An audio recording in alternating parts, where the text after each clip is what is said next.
See? Told you they'd be here. Xavier! Oh, and Shiori and Farina too! Ah, Hydro Archon above! If it isn't my darling camera operator and clapper loader! A very happy Fontinalia festival to you as well! I'm guessing you came back to celebrate with us? Yep, and help out too! Even though the last festival had some unexpected hiccups, making the film was still super fun. Since you're all here together like this, you must be planning on entering the competition, right? Of course! A celebration of the entertainment industry. No one who's anyone would choose to sit this one out. It only Fontaine Fashion Week might be more my speed, but the film festival brings in a lot of orders and boosts brand recognition, so I wasn't going to miss out either. A few new awards have been added this year, too. Best Director, Best Costume Design, oh, and Best Camera Operation. Ooh, sounds like we've got work to do. Come on, tell us! What's Musketeer Pictures film gonna be about? Oh, about that. What's wrong, Xavier? What's with that look? Oh, man. You weren't scammed by some shady investor again, were you? No, even I'm not naive enough to fall for something like that again. Besides, thanks to the fine people here, Musketeer Pictures has more than enough funds to shoot without investors. And yet problems persist. Huh? What do you mean? Well, we were planning to replicate our past success and shoot a film based on a popular novel. But as we were holding auditions for the female lead earlier today, a striking young mademoiselle wandered in by accident. Her disposition was simply ethereal, the look in her eyes somewhat melancholic. Oh, I wish you could have been there. The awe I felt can scarcely be put to words. You had to be there, friend. No matter where she stood, it was as if her surroundings, even the air itself, turned into the perfect shot. Guess you found your lead actress, then? No, quite the opposite. My script is entirely unworthy of her. I fear it is. Nevertheless, I couldn't help but approach the mademoiselle to ask about her background and what brought her to Fontaine. What did she say? Sadly, she said her best friend was gone. After returning to her own homeland not too long ago, she decided to visit where her friend was from to remember them better. Oh, no wonder she looked sad. Yes, but that's when it struck me. Why not cast her as the lead in a film centered around her search for this old friend? Huh? You're gonna rewrite the whole script? But is there even enough time? Isn't the prep work super complicated? We might not finish. Think about the difficulties we faced with the two Musketeers. We had to start from scratch back then, too. I'd say we're ahead of the game this time. Guess so, but... Don't worry, Paimon. Shiori and I have evaluated the proposal, and we support Xavier's decision. I won't really need to start on the costumes until the cast is finalized, so it's not too much extra work for me. Oh, fair mademoiselles. How can I ever thank you? Finishing the script would be a start. You know, compared to a commercial popcorn flick, I do prefer the idea of shooting a more artistic film. One that leaves a profound and lingering impact in the hearts of the audience. I agree. True trendsetters are the people who dare to go against the grain. Wow! Leave it to Director Farina to have a vision. Honestly, though, the artistic passion of everyone at Musketeer Pictures is inspiring. Anyway, now that we've heard so much about this lead actress, Paimon's gotta know who it is! Ah! Columbina! What are you doing here?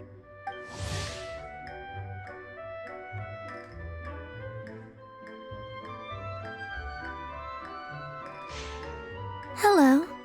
I was just walking past when I heard you talking about me, so I came over. Huh? You know Miss Columbina? Of course! Wait a second. Does this mean Columbina is the actress who inspired the whole rewrite? Yeah. Wait, so did you make the trip by yourself, Columbina? Yes. I mentioned how I wanted to visit other nations once things settled down in Notcry, remember? So I went to the curatorium to ask Never for advice. She told me about the film festival in Fontaine and said it might be fun to visit. I spoke to Lauma before I left too, and she thought it was a great idea to get out for a bit. It's just, I received quite different travel advice from the two of them. Oh? How so? Well, Lauma told me to go out and experience new things and make new friends. What a wonderful suggestion. That's how a trip should be. What about Nefer? She said, don't trust anyone and don't talk to strangers. Yep, that sounds like her. I can understand that too. It shows this Nefer cares about you a great deal, Miss Columbina. Yes, so I plan on combining their advice. All I need to do is turn strangers into friends, and then I can talk to them.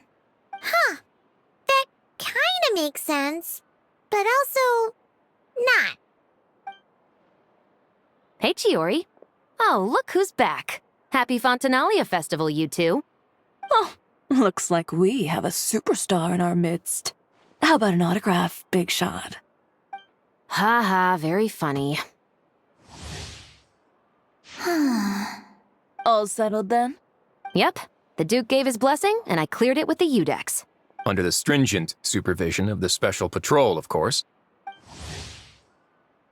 Risley! It's been a while! Happy Fontinalia Festival! Does that mean Veronique and her brother will be at the festival? During a specific window of time, sure. Doesn't hurt to give the inmates something to look forward to. A little sun'll do them some good, I think. This is a friend from your travels, I'm guessing. Thought I heard something along those lines. Right! We should make some introductions, huh? Chevros, Risley, this is Columbina, a friend we met in Notcry. Welcome to Fontaine, Miss Columbina. I bet the weather's been quite an adjustment. Yeah.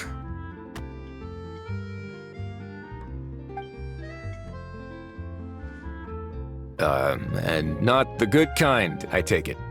No, I quite like it. It's a lot warmer than Notcry. Then what was the punch for? Oh, should I not have done that? The flowers that bloom here are so vibrant, and the people are so kind. I just wanted to become friends as fast as possible. Ah, so that was meant as a gesture of friendship. Is that right, Miss Columbina? Mm-hmm. Isn't that what friends do? Right. Might have been a bit premature in this instance, though. Your friend here is quite the character. Good thing we said something. You weren't seriously gonna go around punching every single person in Fontaine, were you? No, just the ones I wanted to be friends with. That's not... what Paimon's trying to say is maybe keep the punches to a minimum until after you're friends with someone. If you say so. You're quite the character, Miss Columbina. So, are we friends? Of course. Any friend of the Traveler is a friend of mine. Yeah. Oof. When it comes to friends, you sure know how to pick 'em. So Miss Columbina is the lead actress I've been hearing so much about. The whole thing about her aura is starting to make more sense. You gonna be part of the film this time too, Shivers? That was the plan. But now that Mr. Z, it's all for the best, though. Oh, I'm just going where I'm needed. Well, speaking of, would you happen to know if there are scenic locations around the court of Fontaine that other crews haven't booked? The festival's pretty popular this year, so there's not a lot left. You might just have to talk it over with the other productions and see if they'll let you squeeze in here and there. I see. Having trouble finding a filming location? Yes, we made a last-minute decision to go down a different route, so the indoor locations we reserved are no longer a good fit. And it looks like all of the best out- You know, I might know a place. Good views, good atmosphere, and no production team has snatched it up. That sounds perfect! Where is it? You want me to reveal it just like that? Come on, let it be a surprise. As much as that sounds riveting, I think we should divide and conquer. You go do that, and Director Farina and I will take Miss Columbina around the city to discuss lighting and styling. Is that all right with you, Miss Columbina? Traveler? Yeah! Everyone here is our friend! So don't worry about a thing and just focus on enjoying your trip. Okay. All right, then the Traveler and I will go check out this potential filming location. It might even give me some inspiration for the new script. I'll leave this to the Duke then. Until later, everyone. Maybe we'll run into each other on set. Okay then. Lead the way, Risley! Paimon's not built for suspense. Let's get this show on the road!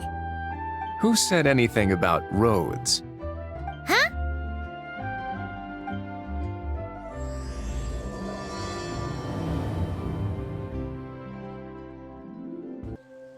No way! You brought the wingolette up to the surface? It'd make quite the grand backdrop for a film, don't you think? Paimon's more focused on the fact that this thing is supposed to be underwater, inside the fortress of Millipede. True. And keeping up with the maintenance on a vessel this big is a lot of work. It takes a crazy amount of manpower just to keep it up and running. Oh, Paimon kind of thought it just sat there until you needed it. I wish it were that simple. The truth is the maintenance costs on this thing are substantial, so we decided to rent it out during the festival to earn some extra mora. Besides, the inmates are the ones who keep it in good shape. Seeing the fruits of their labor put to use is a good form of social rehabilitation for them. Huh, you've really thought this through. What you think, Xavier? Is this a good place to shoot? Ah, I've got it! Good messieurs and mesdemoiselles, I've got it! Gonna take that as a yes. The beginning is the hardest part, and the opening of this film has been eluding me, but now I know just how it should start. Glad to hear it. Thanks for bringing us here, Risley. Don't thank me just yet. This isn't quite a done deal. Huh? Not a done deal as in someone already rented it out? You said no other production teams had snatched it up. This person isn't affiliated with a production team. The rental fee was high enough to scare off plenty of other film crews, but she didn't blink. Made quite the generous offer, and didn't even attempt to haggle. Do you know what she plans to use it for? I'd like to at least have a rough idea before going in to negotiate. I didn't ask for the details, but I did see what looked like a fishing permit and a business license on her desk. My guess is she's planning on using it for some kind of restaurant or aquarium. A floating restaurant is sure to attract people, but an aquarium sounds cool too. The views. The winglet might not be under my command right now, but it's always nice to see her admired. A film is sure to drum up some good publicity as well. I do hope we can work something out with the current captain. Well, guess we should head over and talk things out then. Best of luck.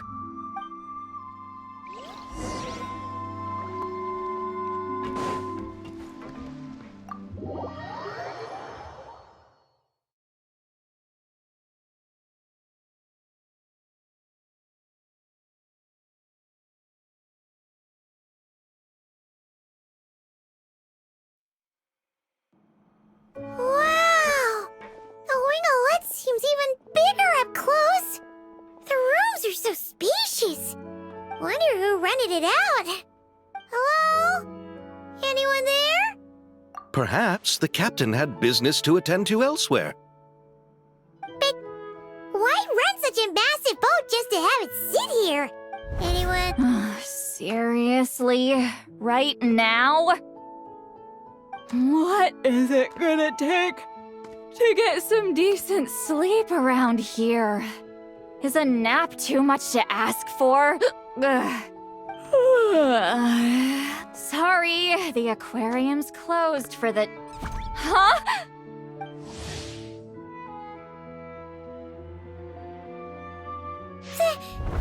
Lolly? Traveler! Paimon! Hold on. Oh, this is just great. How am I gonna go out dressed like this? Oh, what happened to my regular clothes?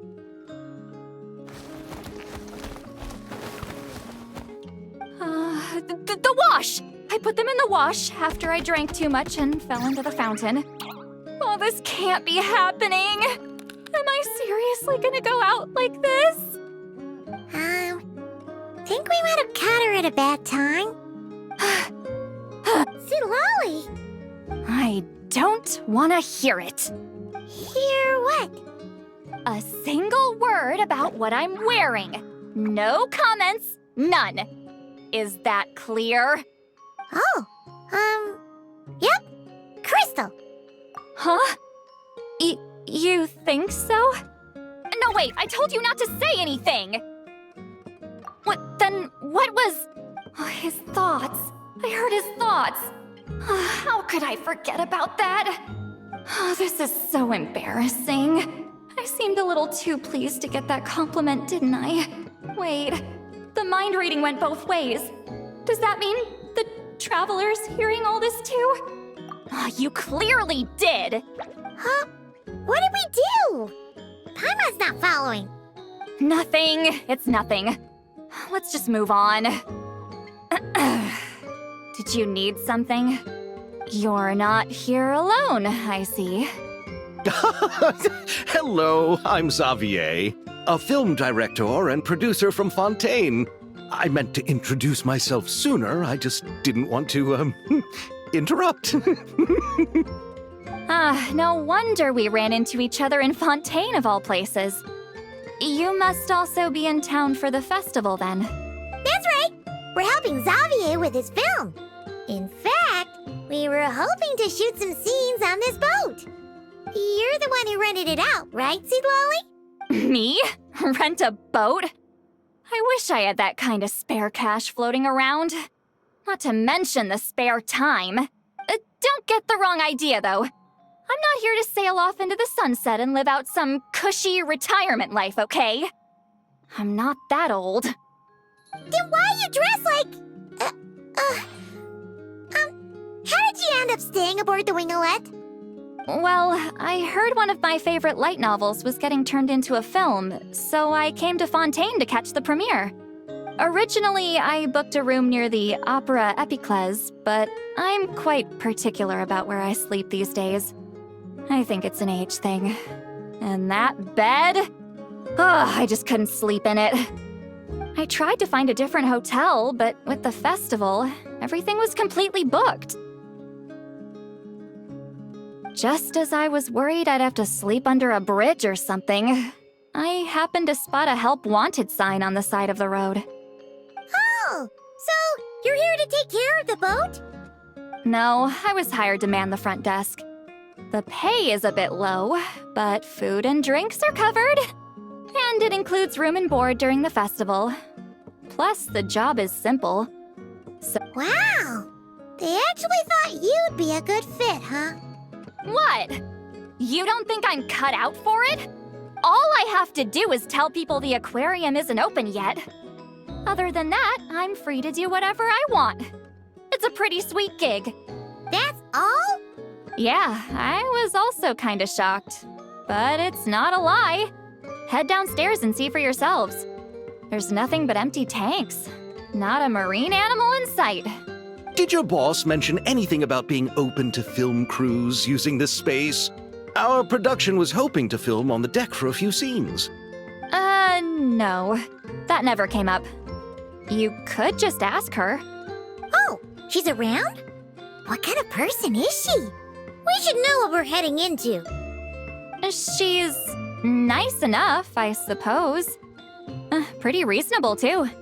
Even offered for me to move to a bigger cabin if I was too cramped. Back at the Masters of the Night Wind, I'm used to being the one giving orders. But working under her doesn't feel like being bossed around. She seems to respect what I think.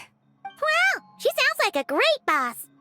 She did tell me she'd rather not be disturbed, though. She's been working on an important project, so I'd keep it brief. Got it. Thanks for the heads up. All right, the captain's quarters are this way. I can take... Wait. But I'm wearing... whatever. I doubt she'll care. Just follow me. Miss Guillotin? These visitors were hoping to ask you about something.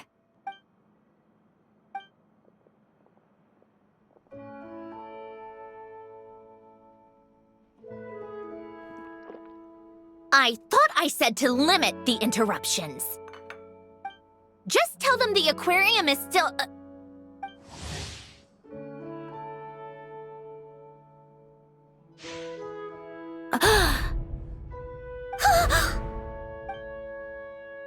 Sandrone? You're here! Huh?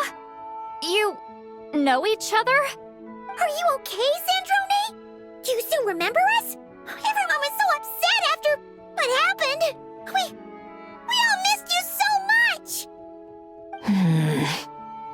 Miss Seat Lolly, why don't you escort this gentleman to the reception area for a cup of tea? I have something to discuss with these two in private. Ah, I see. Right this way, Mr. Xavier.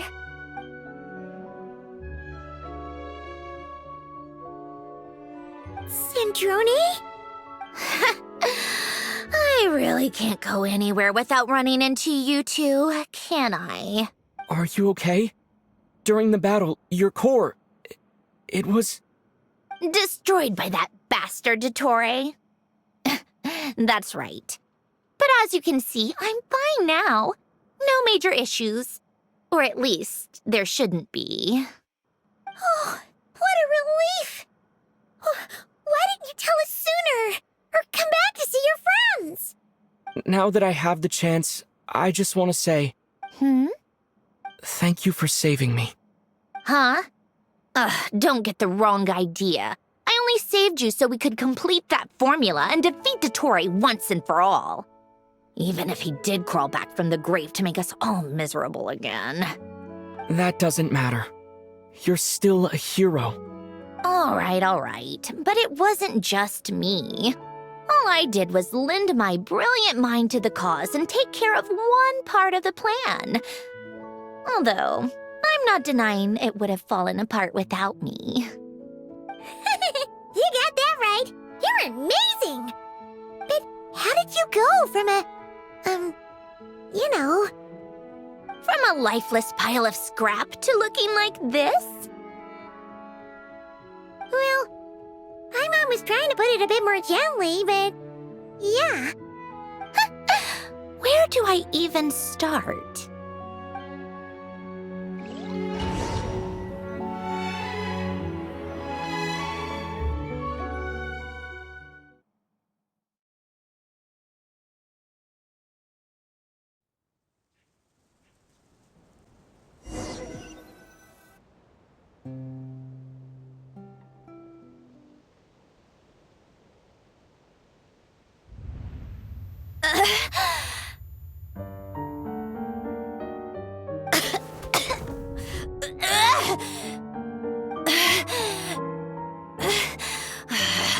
Curse it all!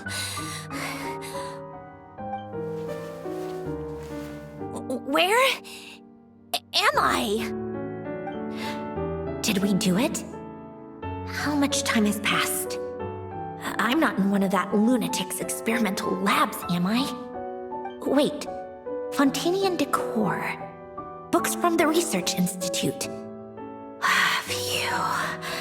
One thing at a time. Initiate self-diagnostics. Assess the extent of the damage. Cut power to compromised, non-essential components. Then reconstruct available action modules. Severe damage to the core. Dottore, you bastard. Polonia?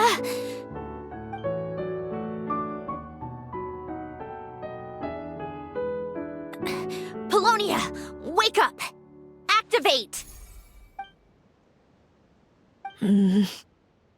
You're in even worse shape than me. Internal gears and energy circuits are barely intact. Extreme damage to the core, just like me. Rebooting is off the table. Even if I could repair the damage, I don't know if... You used up all your critical energy in those final moments, didn't you? To protect the core of that guy in the hat, and the numerological array. Wait, the array. Yes! The prototype is still here. But can I even run it in this state? Whatever. I have to try. I just need to confirm one thing. Activate the numerological array. Connect the computing core to my body. Just like I thought. It needs too much computing power.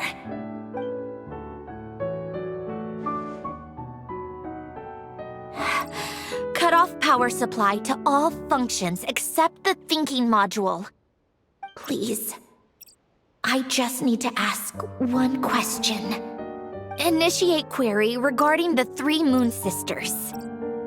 How many living moon goddesses are there in possession of the Trilunar Authority?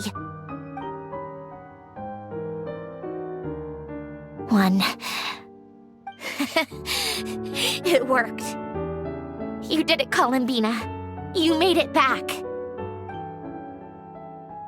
But how did I survive? The self-diagnostics showed damage severe enough to shut me down for good. What triggered the reboot?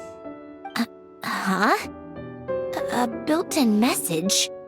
Only visible after a core reboot.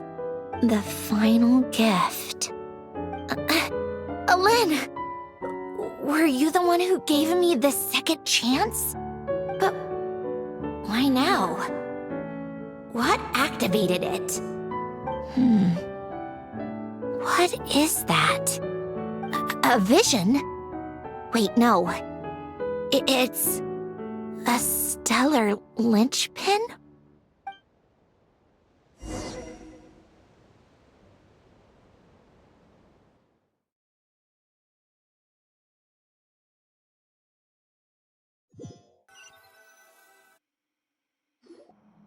A stellar linchpin? What's that?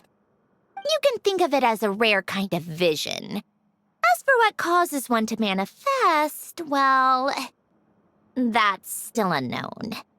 But in Snezhnaya, or in Afatui's research at least, it's believed to have some connection to the third descender. The third descender? We knew his remains were used to create the Gnosis, but this is the first we're hearing about a stellar linchpin. You knew about the remains? Right, of course. Look who I'm talking to. Yes, the heavenly principles used the remains of the third descender to create the 7 Gnosis as a means to consolidate the Archon system.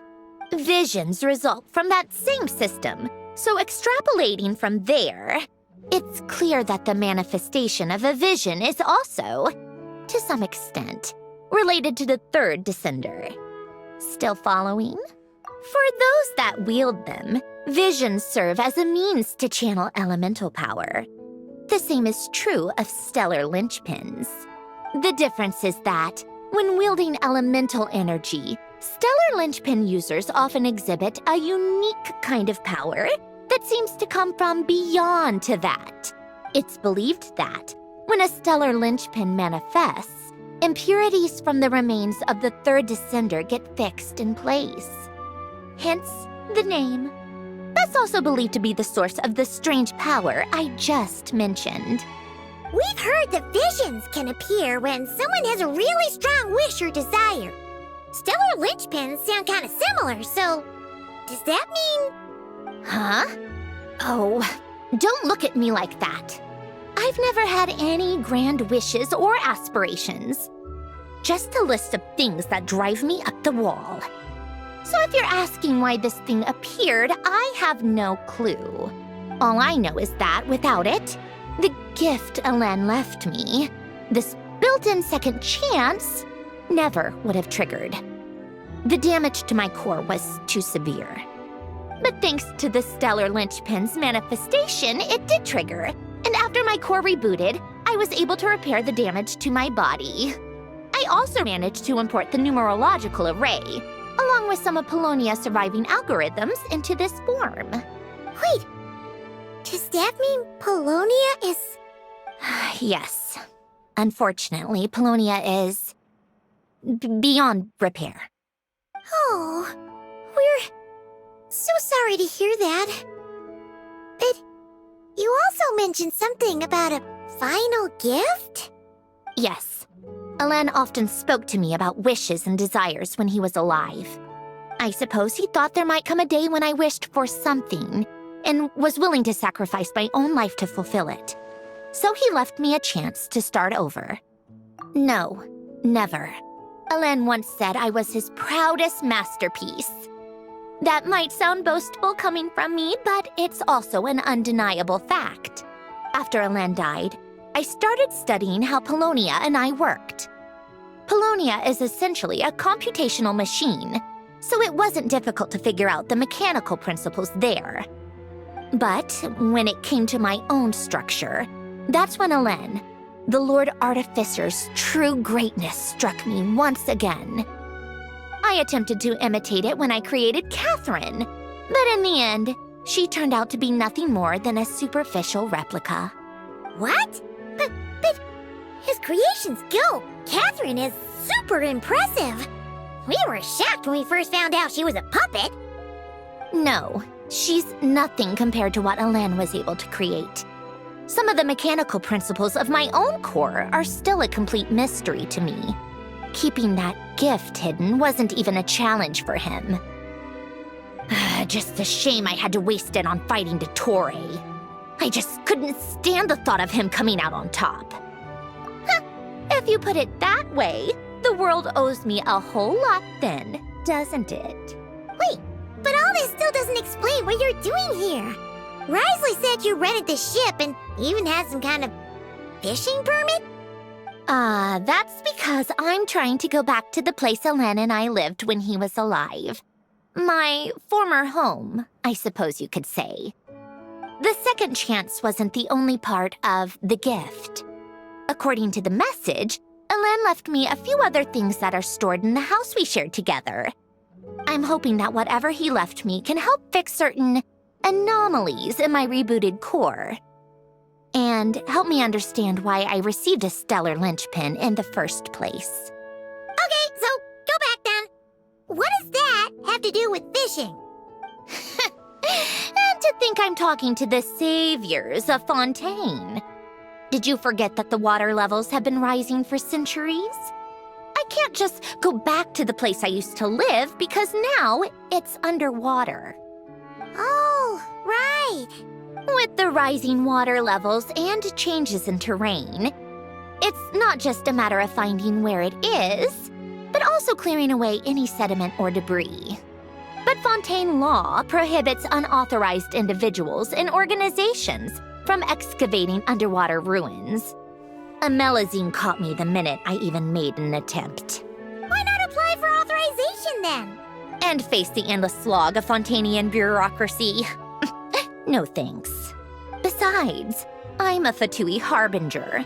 The diplomatic implications alone would be enough to give the gestionnaires at the Palais Mermonia a headache. A fishing permit, on the other hand, isn't difficult to obtain at all. Minimal paperwork required, and under the name Guillotin, the application was a cinch. So you're exploiting a legal loophole? Am I? That underwater home belongs to me.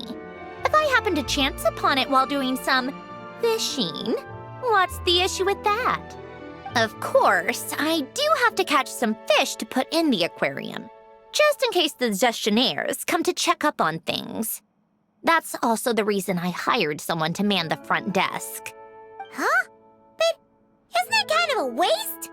He went to all the trouble of getting a business license and rented out this giant ship. Just for show? If you want to run an aquarium that bad, be my guest. Use the facilities however you want. I'm certainly not going to stop you. All I want is to go back home and see what other gifts Alain wanted me to inherit. Hold on. Enough about me. What are you two even doing here?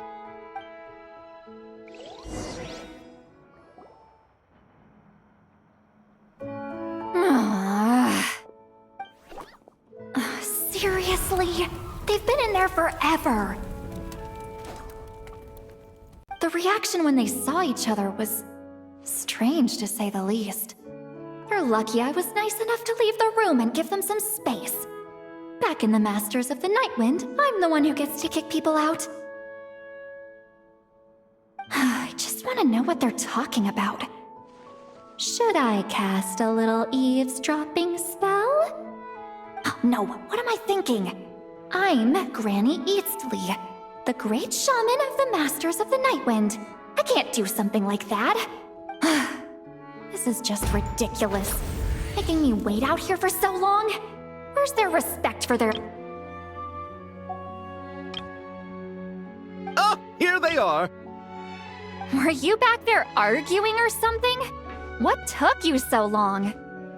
The two of you are already acquainted with Miss Guillotin, then? Oh, yep. But don't worry, we got everything sorted. Sandrone agreed to let us shoot on the ship, but it has to be when she's not here. When she's not here? That's right. You'll excuse me if I didn't exactly ask for this little reunion. I wasn't planning on seeing anyone. Like I said, my core is severely damaged.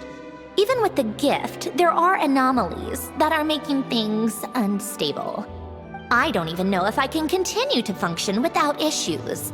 So the priority is to fix these anomalies and get answers to my own questions. Then, I can see the people that need seeing. Anyway, just let Sandrone know when you plan to film Xavier, and she'll, steer clear. I do hope I'm not causing Miss Guillotin too much trouble. No! She just wants to keep a low profile for her own, complicated reasons. She doesn't want anyone else to know she's here. Understood. I'll be sure to keep that in mind. Oh, and see Lale? Huh? You mean Miss Guillotin? What does she want? Oh, please don't let it be about the pajamas. What?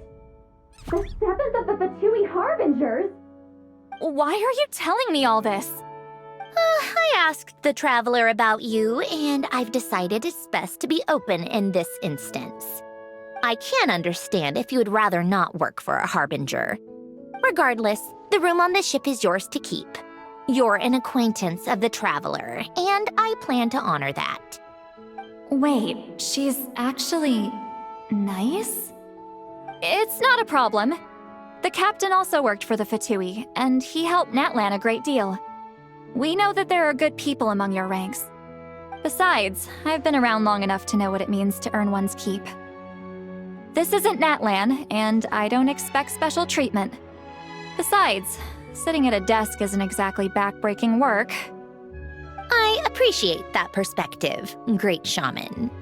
Seat Lolly. Just call me Seat Lolly. That title makes me sound so... old. Well, Seat Lolly, the Traveler and I are looking for something, so we'll be heading underwater together soon. I'll leave the ship in your care while we're gone. Together? How often? Not too often. We're heading out in a bit, but I'll be available if you need something. You couldn't, go alone? I wanted to, but he was concerned about my physical well-being. So he offered to come with. Guess my mental well-being means nothing then. Huh?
All right, without any further ado, it's time for production on our film, A Homecoming, to officially begin! Turning it over to you once again, Director Farina. All right. Positions, everyone! Camera operator, clapper loader, get set up. Let me know when lighting is good to go.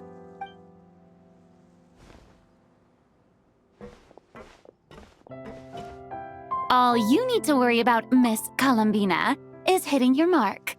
Other than that, just focus on immersing yourself in the emotions of the moment. Okay. Good.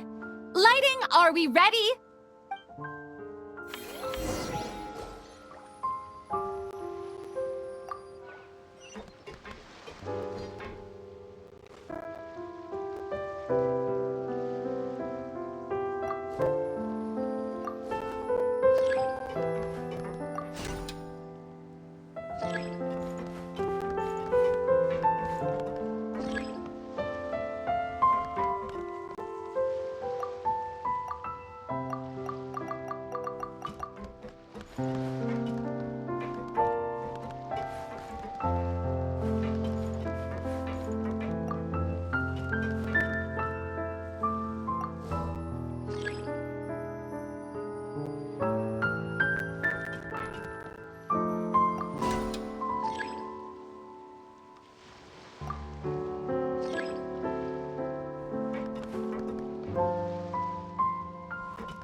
Ready. All right, quiet on set. 3, 2, 1, action! This is her homeland. Columbina.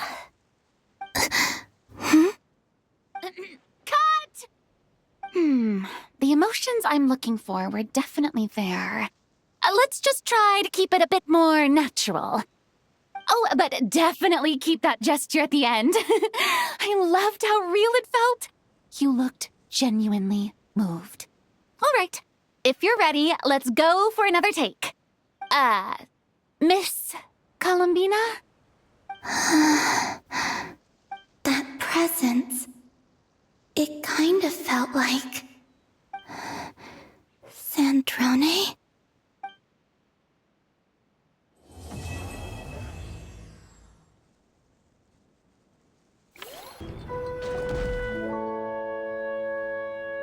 Ah, you're here. We should get going then.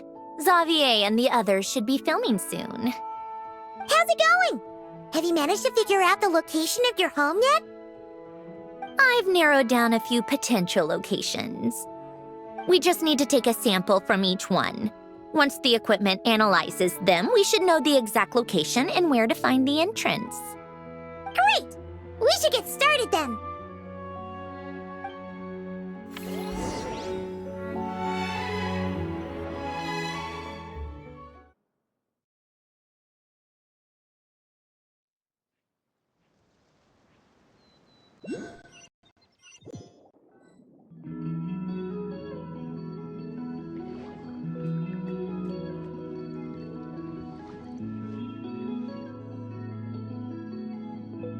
All right, let's get a move on.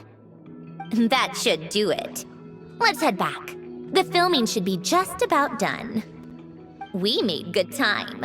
We might even know the location by the end of the day. You sound pretty happy about that. Do I? I suppose I've just had enough of these anomalies I've been dealing with.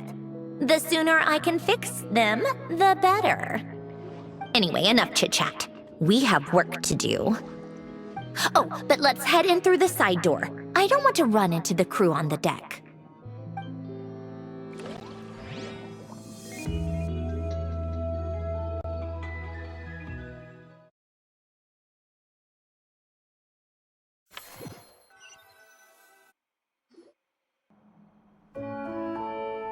All right.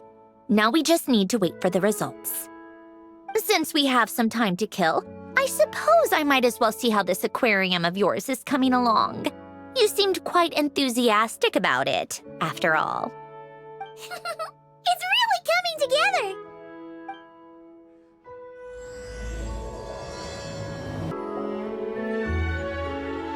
Hello there, Traveler and Paimon. Miss Kyuton mentioned you've been running an aquarium. Naturally, I accepted her invitation to come serve as a marine consultant. Great! With head nurse Siegeween around, we won't have to worry about the little fishies getting sick. Since you asked me to look after the animals at the Chevalmoran Film Fantasyland, I've picked up a few tricks of the trade. It turns out looking after animals isn't all that different from caring for patients.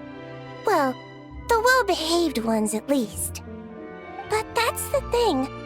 Not all fish are well-behaved. So on top of looking after the ones you already have, I have a few ideas for inpatient therapy that I'd like to discuss. The word from Officer Siseth is that certain wild fish have been getting unusually aggressive lately. Apparently, they're attacking other creatures, as well as divers and even small boats. I was wondering if we could invite them to once they're here, that way. What a wonderful idea! All right, I'll give you all the intel Oh, these must be the ones we caught the first time we went underwater. Like it? It's fine, I guess. Nothing special. Come on! It sounded like you really liked it just now! You're that proud of it? Is this a sense of accomplishment or something? Well, yeah. And it's pretty! You know it's gonna be gone soon, though, right? What do you mean? After the festival, this ship will be returned to the fortress of Meropide, and this aquarium will be no more. So? So, no matter how much work you put into this place, once the festival is over, it's all just going to disappear. But not making the most of it when we have the chance is an even bigger waste! But if you know it's all going to be gone one day, why even bother? Well, because... Because you still get to keep the things you gain along the way. And those are things that can never be replaced. Doesn't that make losing them even harder? Well, if you put it like that... But the happy memories we make along the way last forever! You just have to take a more... glass-half-full perspective. Not to mention, everything we do here is gonna be on film, so it'll still live on in some shape or form. And when you look back on it, only happy memories will come to mind? Exactly! So it's about finding joy in the process itself. Traveler! You're back already? What's wrong with that? You say that like it's terrible news or something. How did you get here? I didn't see you on the deck. Oh, never mind. We need to help Miss Guillotin hide ASAP. The crew is heading over here to shoot any second. What? They should be done by now. There was a mishap earlier that cost them some time. I was waiting on deck so I could warn you the minute you showed up. Anyway, you should head back to the captain's cabin right away. They're gonna be here any minute now. Ugh, finally! That's a wrap for the scenes on the deck. Wouldn't have taken half as long if the wind hadn't snapped our equipment in two. Uh-oh! Too late! Change of plans then. You'll just have to hide. Hide? And where exactly am I supposed to do that? Oh, there's a box over there! You can get in that! Huh? You expect me to... Do I need my makeup done for the next scene too? For the love of... Let me see. Maybe just a quick touch-up. Huh? Traveler and Paimon? What are you doing here? I thought you took the day off to take care of something. Huh? Oh, well, it didn't take as long as we were expecting, so we came back early. What about you guys? You're still not done shooting for the day? No, we ran into an issue that, set us back. It meant Miss Charlotte's crew wasn't able to wrap either. We both still have scenes to shoot in this aquarium. Oh, that's not ideal. For several reasons. Let us help then. The sooner we wrap, the sooner everyone can get some rest. All right. Thanks, you two. Miss Charlotte's crew can go first then. If I'm not mistaken, you still have a night shoot later. Thanks, Director Farina! Of course! Fellow artists should help each other out where we can. Agreed! Well then, camera, lights, get set up! Actors, give your lines a quick once-over. Let's try to get this in one take!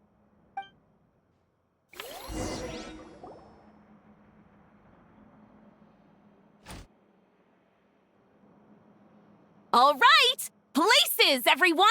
And 3, 2, 1, action! So, the story ends like this. But when Duke St. Germanus departed, he clearly said that everything was beyond redemption. Huh? That sounds familiar. Wait, it's from that novel I came across while researching the numerological array. He's only a genius when it comes to mechanics, and everything else, he's just an ordinary person. Tch. Huh? What was that noise? Whatever, I'll just fix it in post. Mr. Koba, please don't speak as if I were the accomplice. Not so hard. This box isn't sturdy enough for that. This is why I keep saying, don't put too much trust in Clockwork Mecha. Unlike humans, machines don't have a heart. A heart? That's right. It's what's on the inside. It's also referred to as someone's soul, or likened to free will. You can think of it as a person's core, what makes them unique. In general, though, people don't believe machines are capable of having a soul. You said my emotion module was faultless.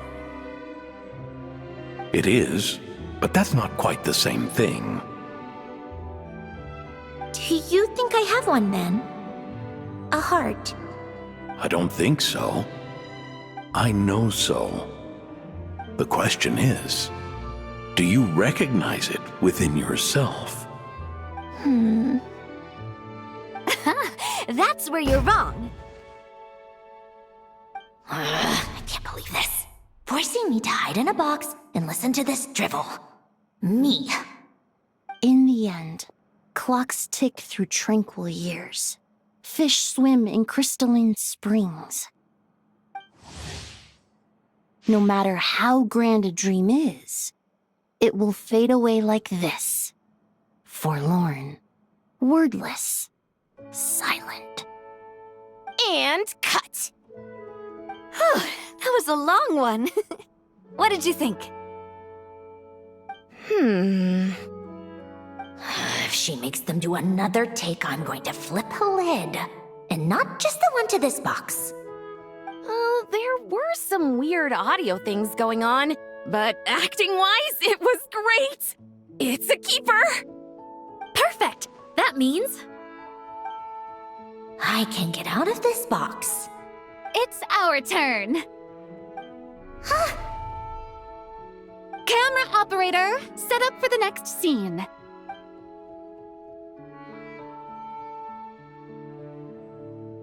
In this one, our protagonist peruses an aquarium in a foreign land and gets swept up in memories of her friend. So, in terms of lighting, that's the vibe we're going for. Got that? Shoot. Paimon thought there'd be a break and Zandroni could slip away. What are we gonna do now? break a leg. Yep, we're headed off to shoot our next scene. All right, quiet on set. We're about to start rolling. Ready, Miss Columbina? Miss Columbina? I think she would like this. Quick, we should roll on this. It doesn't forage with the others or prey upon its smaller kin. Instead, it remains where it is, cradled in the coral's quiet beauty, as though the raging cyclones above are of no consequence. And yet, she still stood before the cyclone in the end. So I think that story has it wrong. She is no different than us. She has a heart. Columbina. Hmm?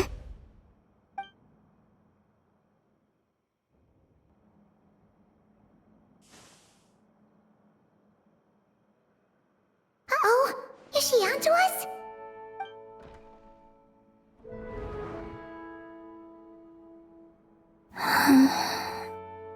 What is she doing? Cut! You okay, Columbina?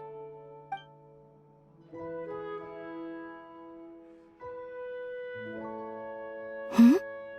Oh, yes. I just thought...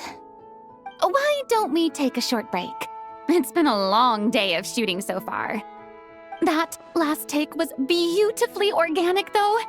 We can use it as is. No need to go again. Thanks, Director Farina. But I'm fine to continue. You're sure? In that case, let's shoot some quick B-roll. Then we can move to our next outdoor scene.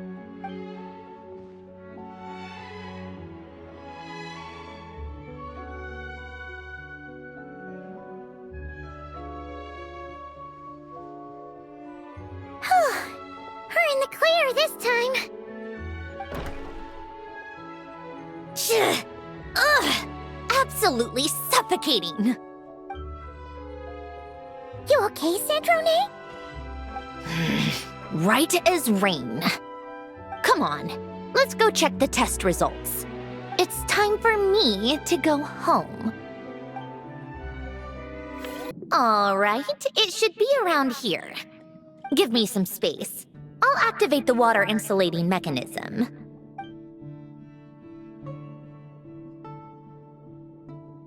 The what? Hélène, much like Renee, had long predicted that the water levels in Fontaine would rise. Thanks to his expertise in mechanics, he was able to implement a few simple measures to protect our home from flooding. I told him there was no need, that I would just move when the water rose too high. But it would seem he knew a day like this would come.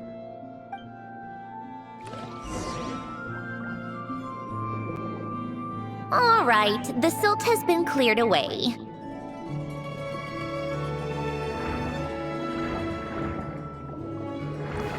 Go activate the mechanism for the first sluice gate. That will fill the empty middle chamber with water.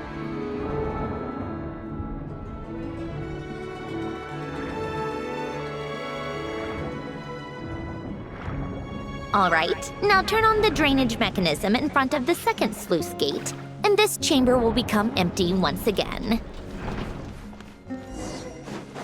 How tiresome.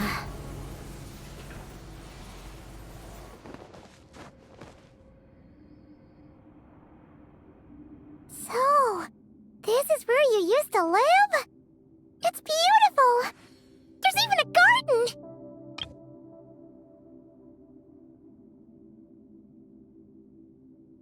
Back when I lived here, it was my job to tend to the potted plants and flower beds. Still growing strong even after all this time. Who would have thought? If the weather was nice, I would take Hélène out in his wheelchair and we would go for a walk. Before long, we started bringing Polonia along too. Come to think of it, I was the only one who could get around easily back then. Polonia always got stuck at some point, and it was up to me to launch a rescue mission. Happy. I suppose they were. Uneventful, but pleasant. Repetitive, but peaceful. It was like living in a world where time didn't exist. Of course, that was all just an illusion. Death still awaits all of us at the end. Oh. All right, enough standing around. Let's head inside.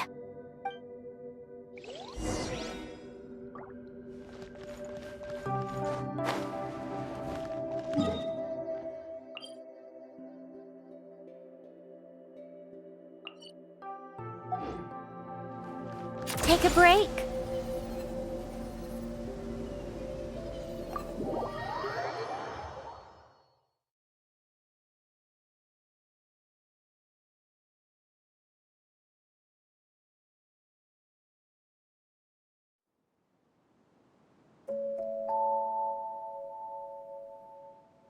Yep, this place is exactly how I left it.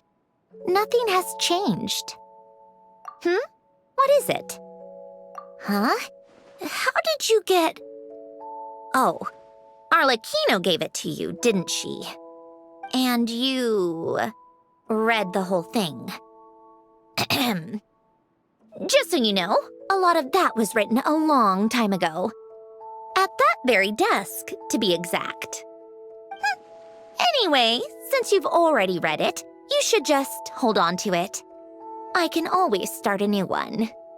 Well, feel free to look around. I'm going to start looking for the gift Ellen mentioned. Oh, but be careful with the stuff around here. I'm not saying you can't touch anything. Just try not to choke on the dust. Polonia.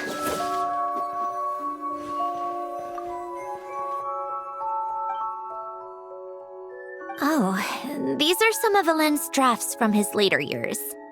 Just casual doodles, really. And these are just some unimportant letters. I couldn't be bothered to sort through them before I left.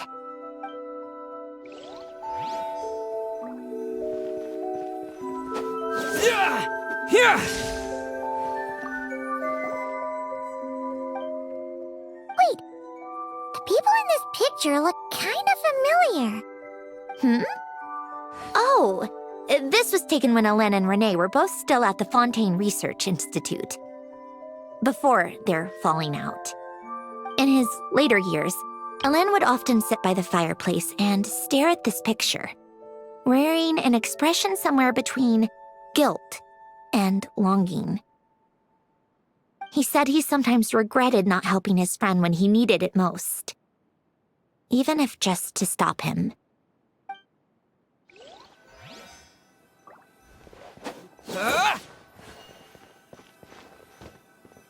Take this!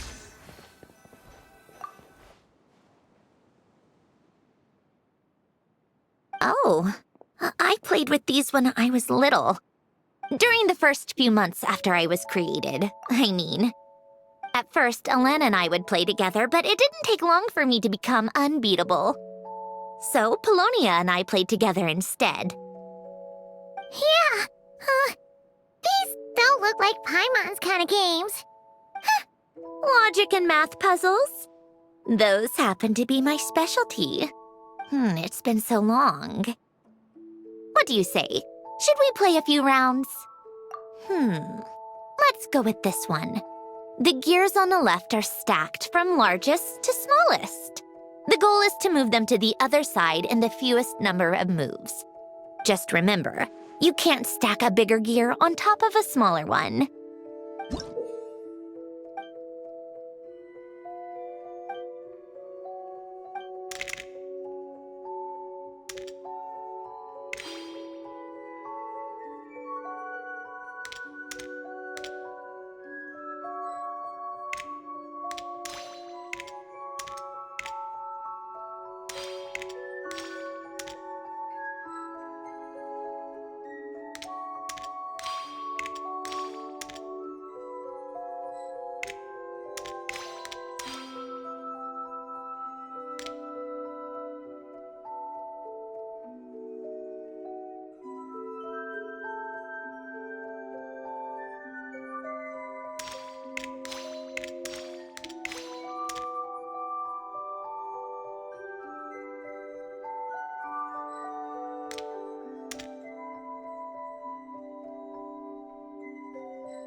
Need help? You seem stuck. This should go here, then this here, and done. Well, what did you think of the game? You showed quite a bit of promise, too. We should do this again sometime. There are other puzzles we could try.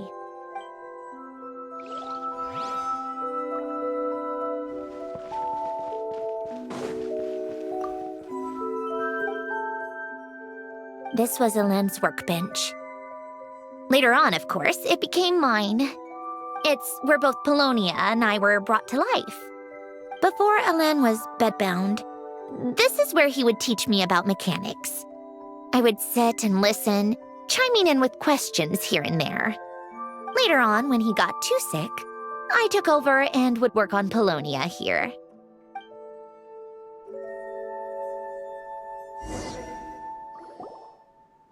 Wow! This house is filled with so many memories! It's so cozy and charming! You should have seen it in its prime, when people actually lived here. A lit fireplace, a steaming cup of coffee. That's the real deal.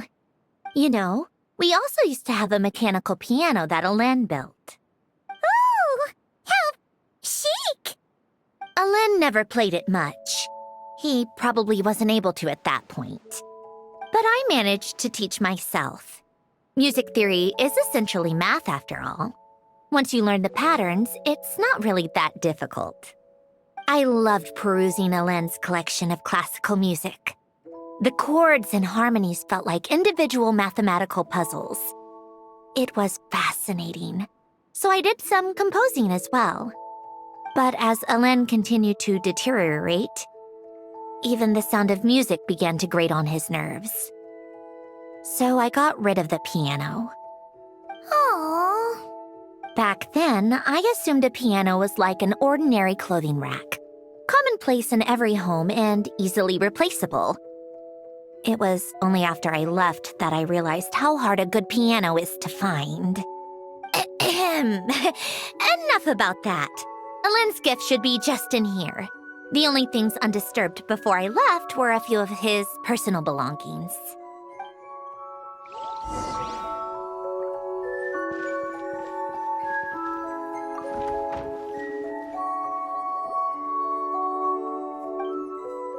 Wait, there's a hidden compartment at the back of this box. Looks like it's locked with some kind of gear mechanism. Knowing you, Elaine, I'm guessing it goes like this, then like this. Got it. Am I a genius or what? Let's see here. A box? Well, you gonna open it?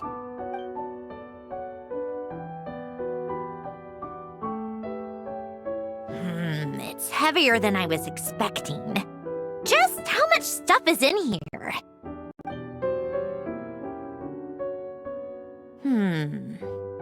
A letter? And a bunch of junk underneath it. None of it seems that important. Wait a second. This should be it. A cube? It's a multidimensional algorithmic core. Elaine would use it to store information. Only Polonia and I have access. All right, I'll start looking into the core and the letter. Feel free to go through the rest of the stuff and see if there's anything useful.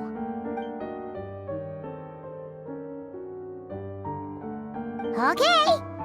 Hold on. There's another picture in here. This one has writing on the back. A snapshot of you playing among the plants shortly after you were born. You seem to like these flowers a lot. May you grow and flourish just as they do. Huh? Wow! Look how happy you are in this picture. You've changed a lot since then, huh? What's that supposed to mean? Just that you come off kind of aggressive sometimes. Or, annoyed at everyone around you? Well then, people should stop being so annoying. It's not like I'm the one with the problem. Of course not. Oh, here's something else. Looks like a piece of paper torn out from somewhere. Today, I solved another math puzzle and made a breakthrough on a construction problem the Institute has been stuck on for years. Am I a genius or what?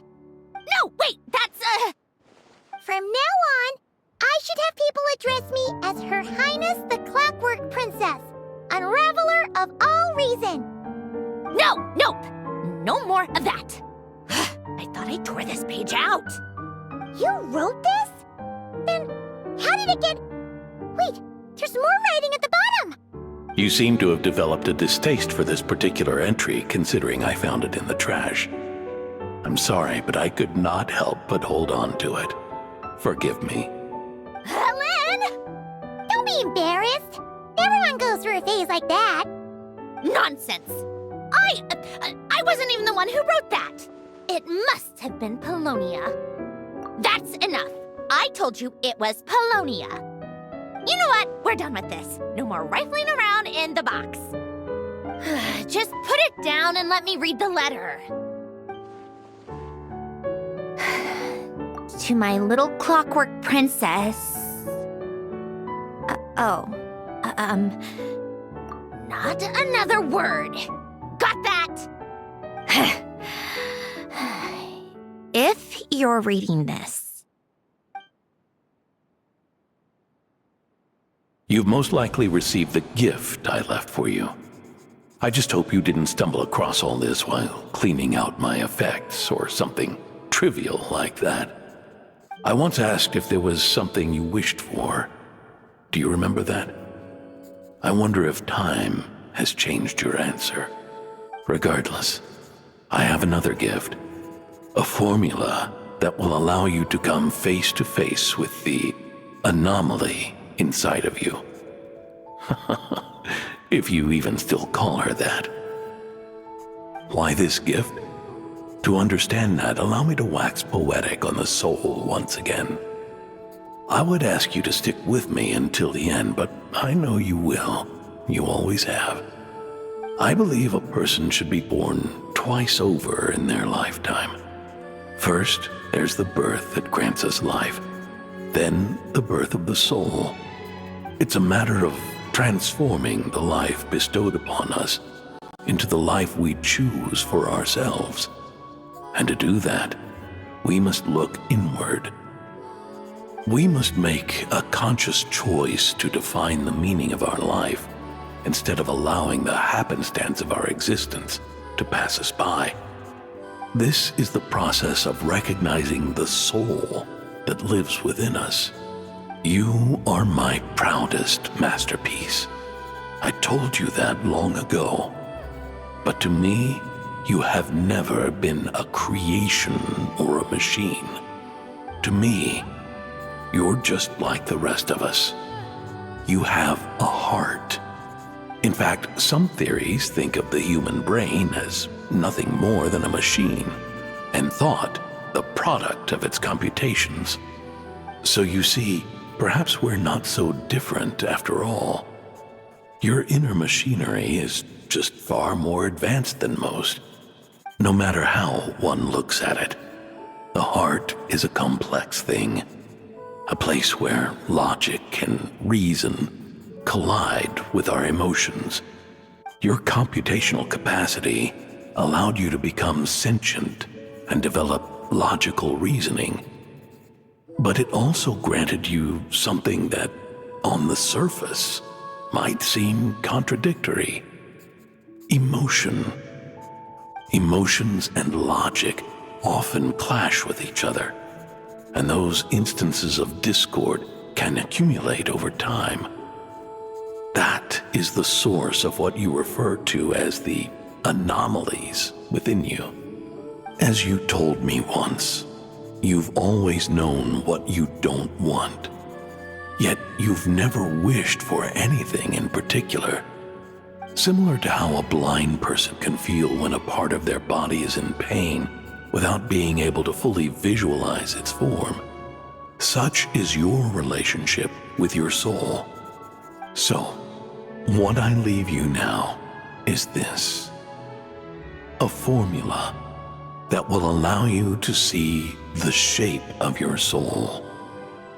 For if you want to protect your heart, you must first be able to recognize it within yourself.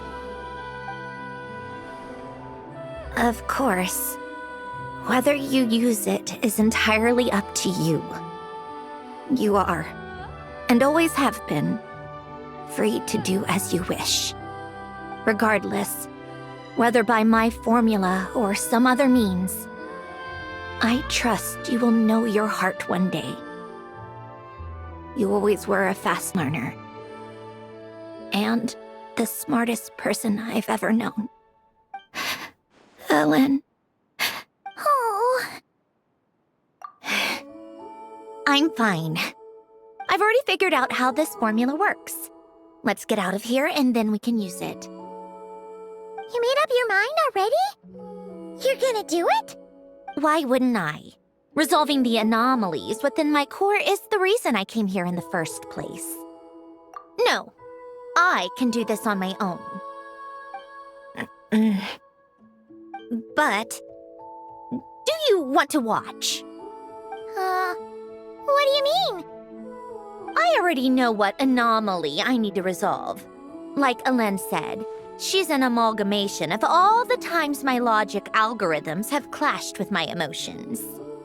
And by resolve, you mean that literally, or...? Yes. But if you, let us in like that, wouldn't that mean letting us see a bunch of your, you know, inner thoughts and secrets? If what Alen said is true, then I'm about to be... born anew. Or whatever. This is your chance to be lucky enough to witness it. Besides, you already read my whole diary. When it comes to keeping my innermost thoughts to myself, well, I think that ship has sailed. You're really sure about this? How many times do I have to say it? I finally let you in as... friends, and you want to question it. I'm not gonna offer a second time. Enough with the mushy stuff. Just follow me.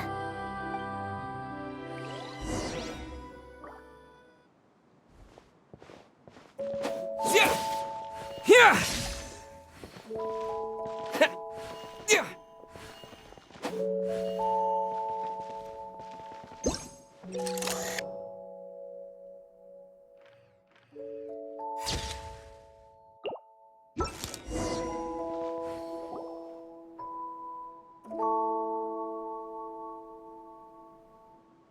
All right.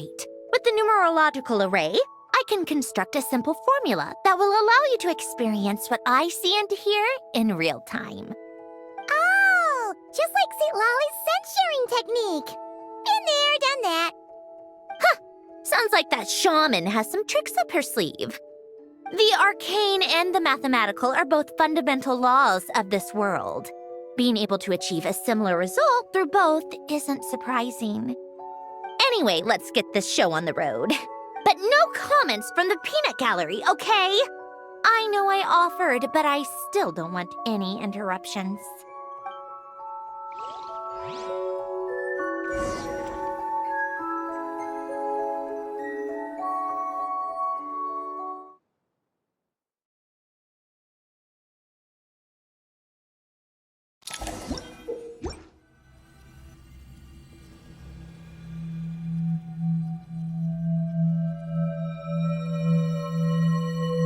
Is this my heart?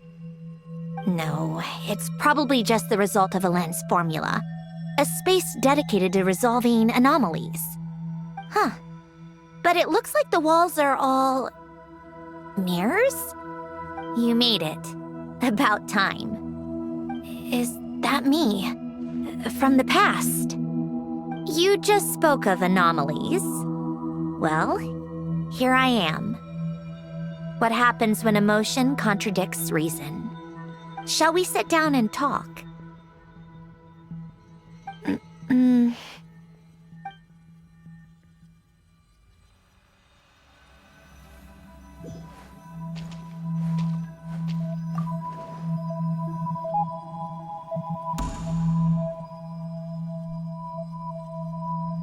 That should do it. Hello? My name is Alain Guillotin. Can you hear me? Brings back memories, doesn't it? The time we spent here. Here, I want you to have this. A notebook? You can use it to write things down. I don't need to write things down. I have unlimited memory. Even so, some things are more important than others, right?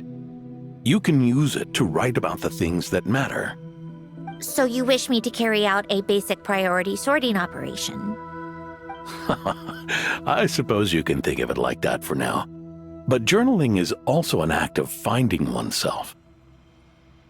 Much like we use wooden stakes to guide a plant to grow in a certain manner, what we choose to write down gives the soul much-needed direction. In the act of choosing what to forget and what to hold on to, we decide what kind of person we want to become. I don't understand.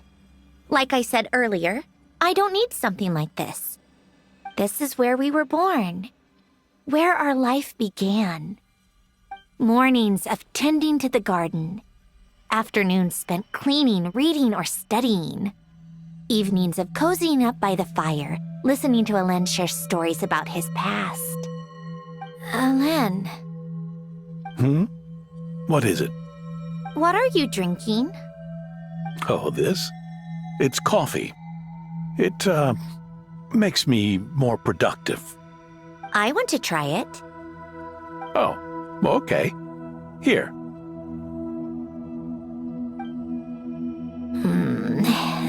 Bitter. Speaking of, why did you design me with senses? Taste, smell, touch. Well, I'm not quite sure. It just felt like the right thing to do. I suppose I hoped you might have a life of your own one day, and that you deserve to experience all life has to offer. Oh. Still bitter. But the smell is nice. I thought those peaceful days would go on forever. You know that's not possible. Maybe. But how was I supposed to know the end was just around the corner? That was just bad luck. Was it? Well, it certainly became a pattern, now didn't it?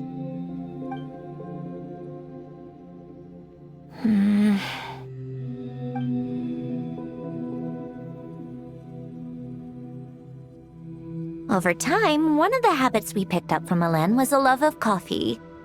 We even took to hosting tea parties. A machine acting like a human.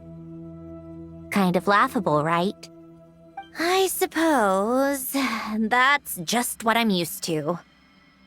Yeah, that's just what we're used to. Hey, this place isn't half bad. Great spot for a party. More and more people seem to be showing up to my tea parties uninvited. Anyone care to explain? Can you blame me? I saw Columbina leading Capitano somewhere, and I had to see what that was about. I had simply asked Columbina where I might find Arlecchino. I have business to discuss with her, and Columbina suggested looking here. Tartaglia and I were unaware that this was a private gathering. Apologies for the intrusion. It won't be for long. Whatever. Just add it to the list of annoying things that have happened today. What's one more? Since you're here, you might as well stay for a cup of tea. See? Told you she wouldn't mind. Much obliged, Sandrone. Well, look who we have here. Good thing I brought extra desserts. This has turned into quite the occasion. Capitano, I was just about to go find you. Pardon the intrusion. Rest assured, I won't sully your gathering with talk of work. We can have our discussion later. Spoken like a true gentleman. A certain unmannered 11th seat could learn a thing or two. You know, you really should start being nicer to me, Rosaline. Or I might just snatch that 8th seat right out from under you. I'd like to see you try. If you're gonna fight, take it outside. The only mess I plan on cleaning up is tea-related. I still don't understand how our quiet afternoon turned into such a crowded gathering. One by one, people just kept barging in. And then, one by one, they left without a word. Yeah, pretty annoying, huh?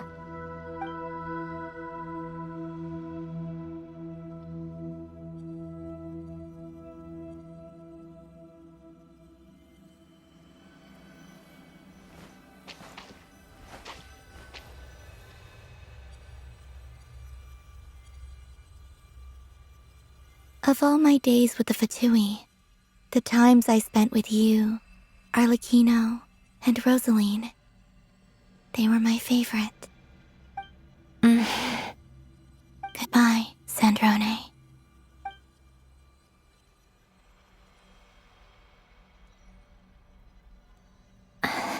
Don't go, Columbina.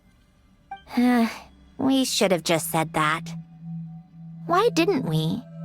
If we had, would the story have had a different ending?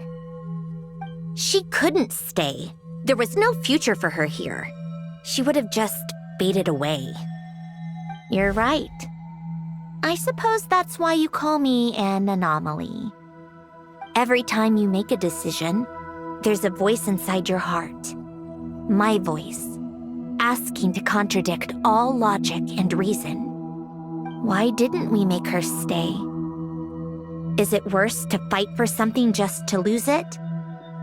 Or not to have fought at all? Don't you find it unfair? One by one, we keep losing the things we care about the most. But in the end, whether I want to fight for something or cry over all we've lost, you just push it down and pretend not to hear.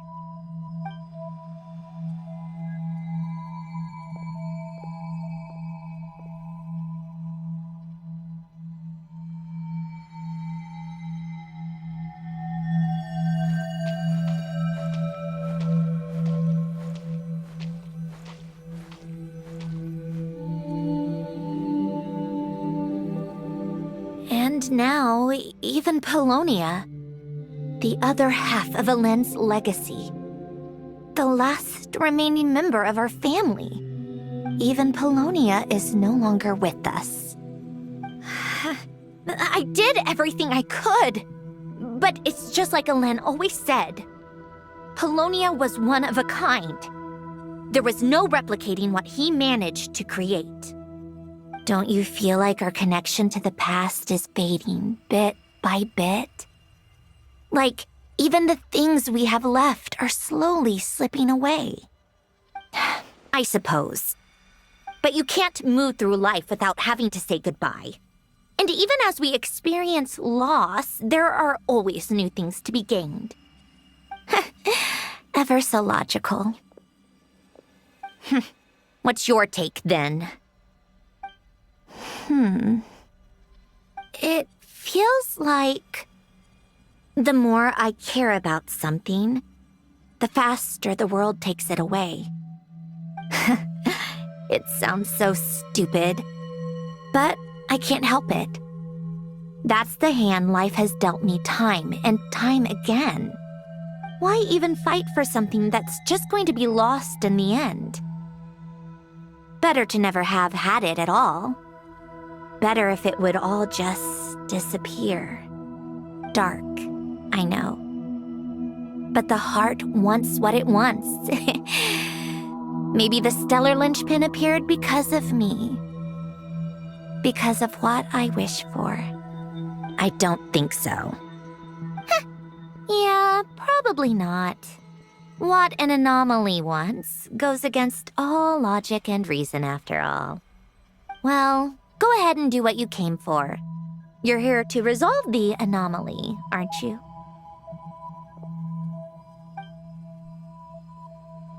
Yes.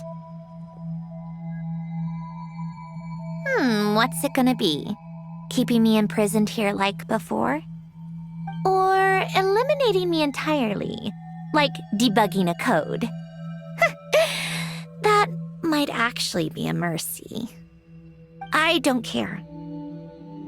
I just don't want to experience the pain of loss ever again. Go ahead. I'm ready.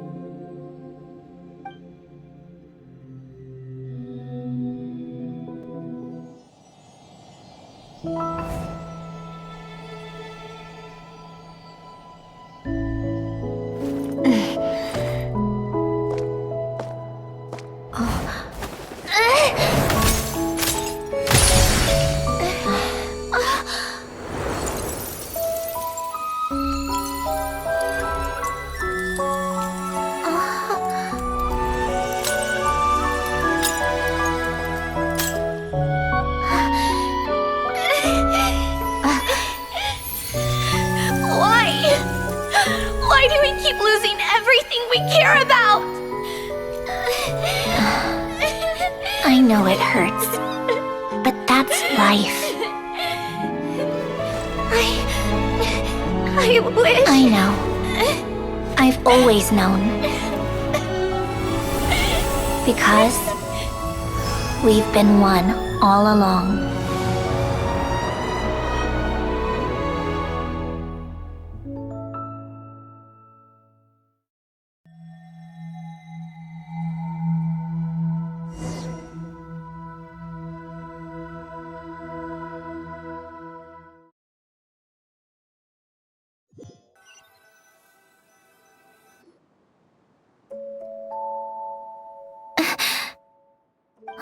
Sandrone! I'm fine. It's okay to cry, you know. Cry? You've gotta be kidding me. Save the comforting for someone who needs it, Paimon. The emotional side of my core algorithm. My emotion module has always been fully developed and operational. Elen tried to tell me that too. I've just chosen to ignore her voice all this time. I suppose. Come to think of it, it's kind of like the aquarium on the ship. The aquarium? The old me took one look at it and saw something I would inevitably lose. So I stopped putting in the effort. Then, one by one, the fish all swam away, and the place became even more bleak and depressing. Pretty pathetic, right? Don't say that. A lot of people would feel the same. It just shows how much you care about what you have. Now? After seeing what you've done with the aquarium, I have to admit, I think it's beautiful. It's like you said, we get to keep the things we gain along the way. And those are things that can never be replaced, because we choose to hold them in our hearts. Well said. Besides, I've already died once. I'd be stupid not to make the most of this second chance. Right. Earlier you, or your inner self, mentioned something about her wish. What was it? You think that's something you can just ask and I'll tell you? Think again. I may have accepted my emotional self, but I'm not about to go all soft and mushy on the inside and pour my heart out.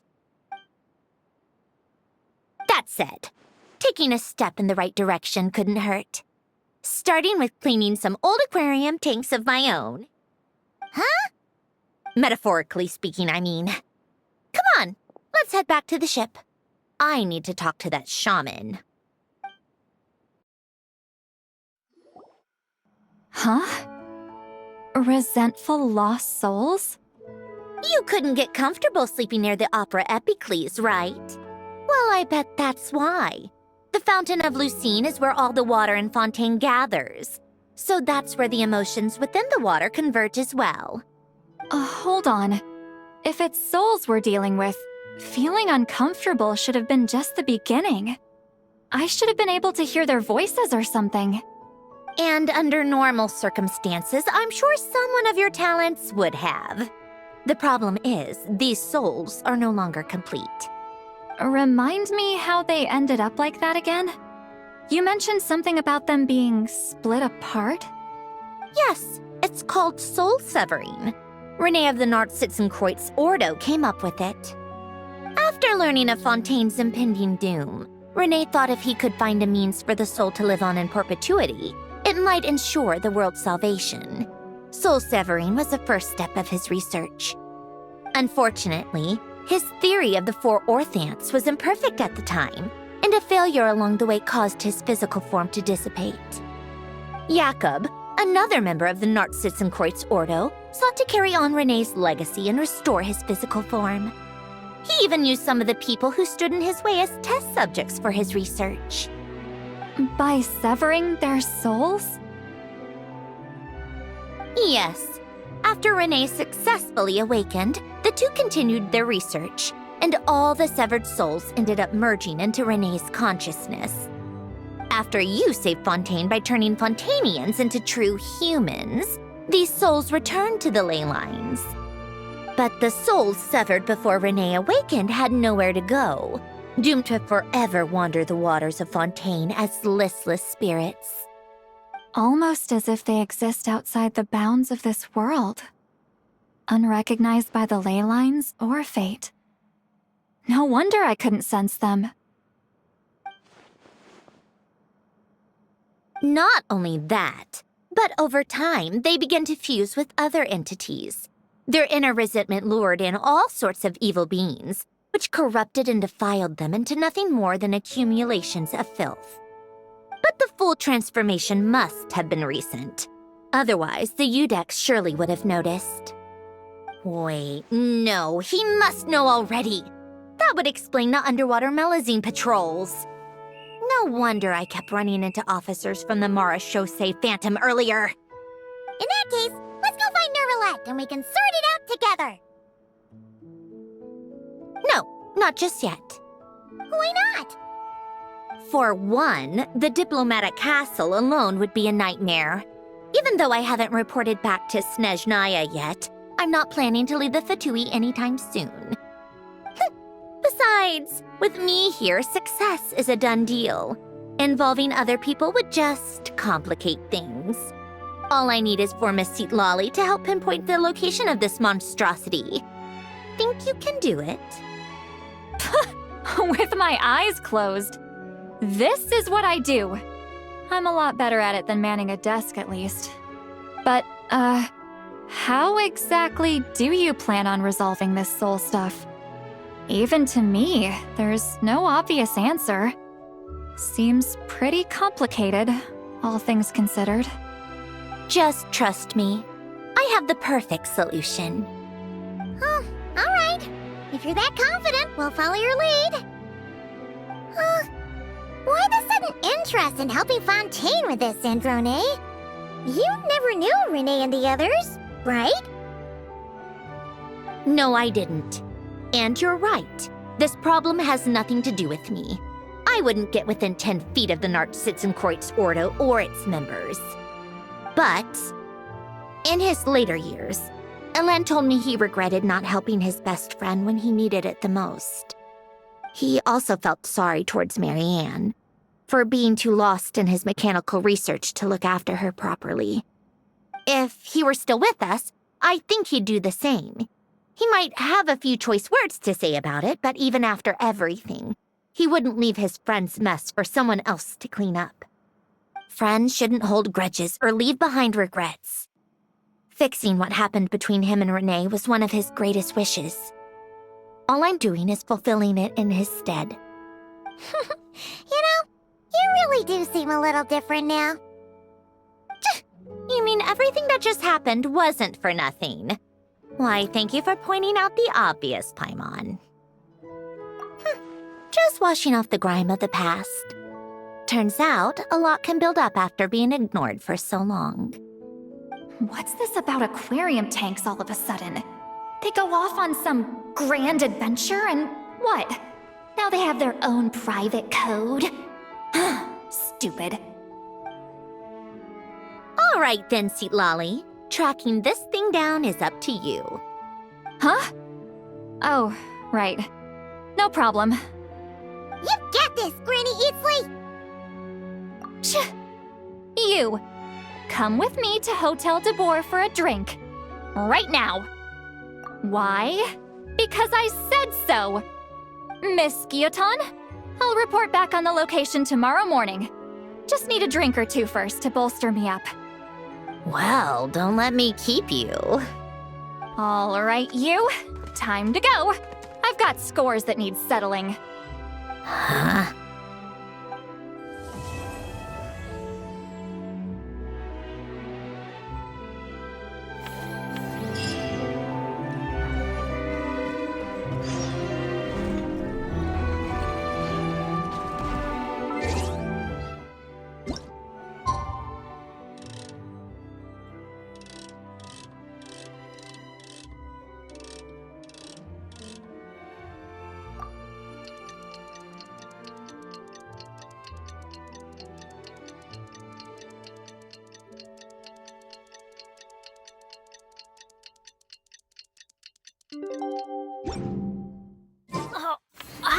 Time to meet up with Centrone! Wonder if Seat Lolly was able to pinpoint the location. Well, we should know soon. Let's just hope it all works out.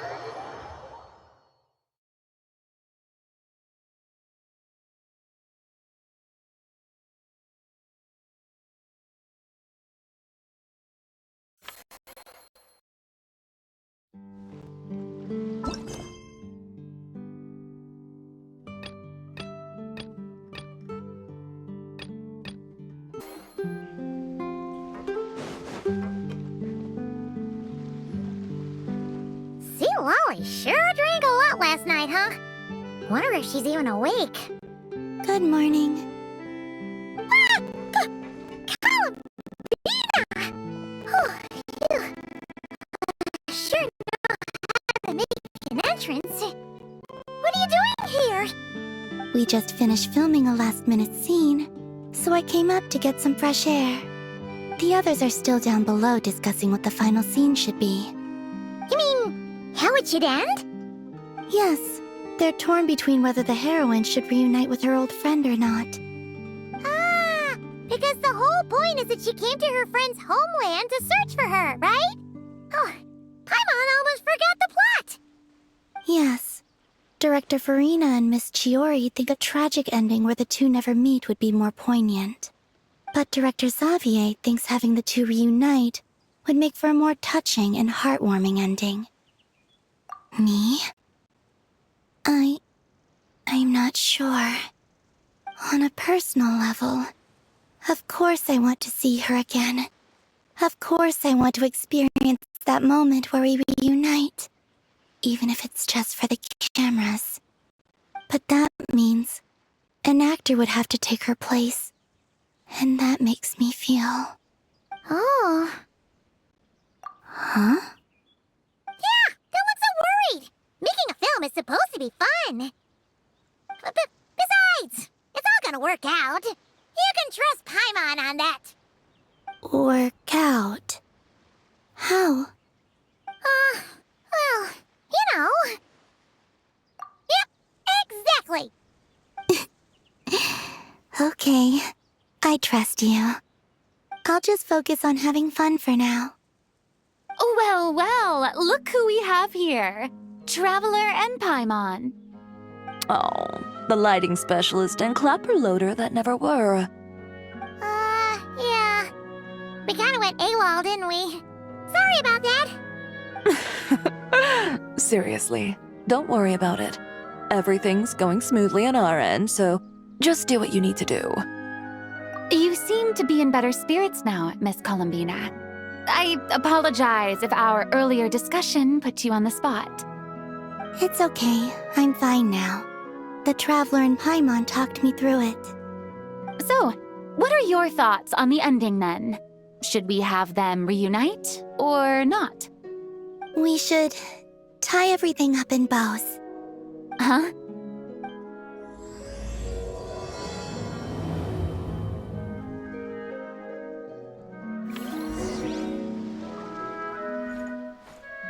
How tiresome.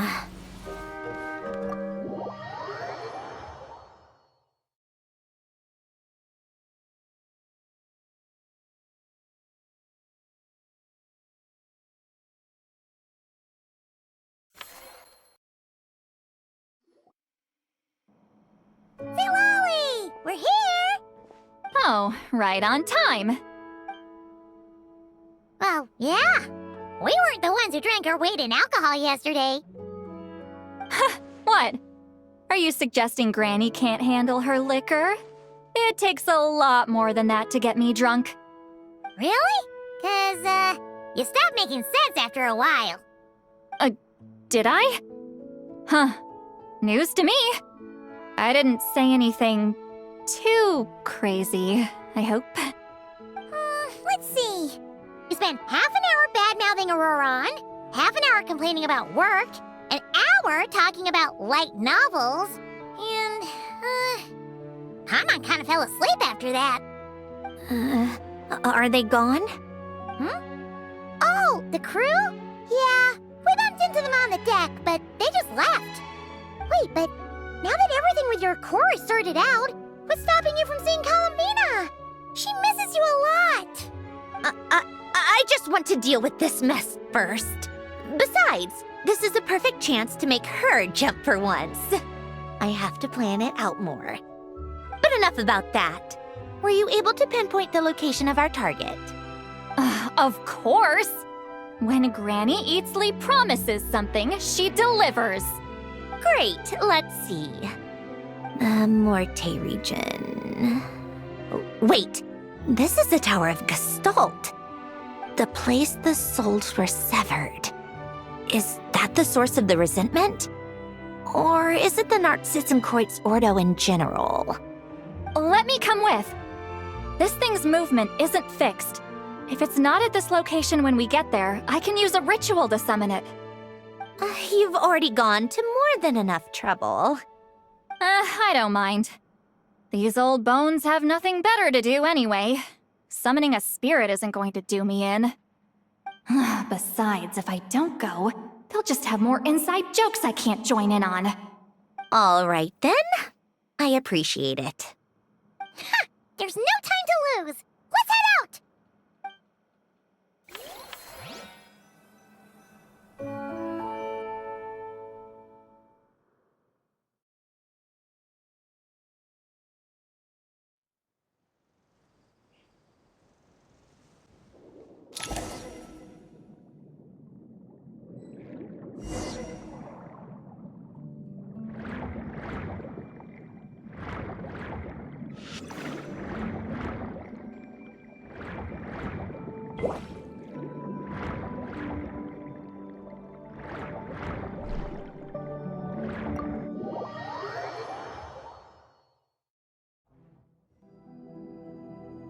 Huh, no sign of it so far. Should I start the summoning ritual? Let's drain the water from this floor of the tower first. It'll make it easier to move around. Wait, we can do that? Of course. Alan and Renee both saw the future that awaited Fontaine and even shared a few methods for waterproofing buildings. The principle behind it is, not important. Just unlock the mechanisms in the order I tell you.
ready? Yeah, when this thing appears, I'll try talking to the souls inside. But more than likely, they've already been driven to madness. If communication fails, we'll have a battle on our hands. In that case, Paimon better find a hiding spot.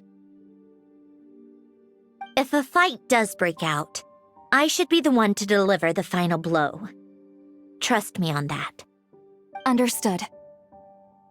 All right, I need quiet.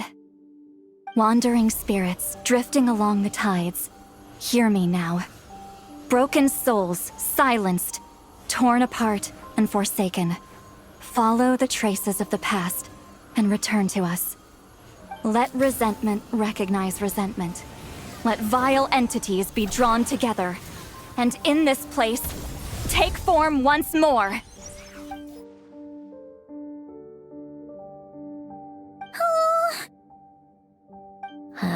What now? Is that it? This is exactly why I deal in math, not magic. How are we supposed to know what stage the spell is at? It's like there's no logic to speak of. Mechanical science is so much easier to...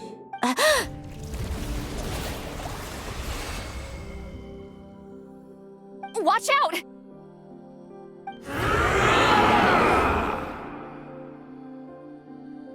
Hey, you! Or whoever's inside of you. I need you to listen to me. I'm a descendant of Fontaine's Lord Artificer, Hélène Guillotin. I can make you whole again and return you to the ley lines. You just need to work with me here.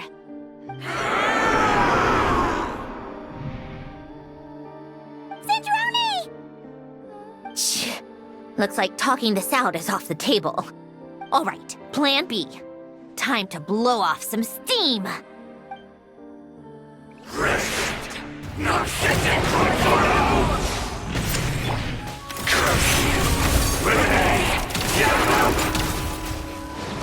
You're cursing out the wrong person! I didn't even know them!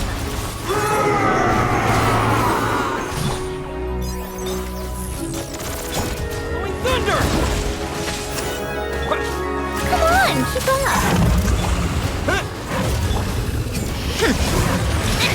How tiresome. You two!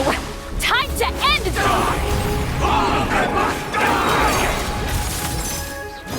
Most of them already did.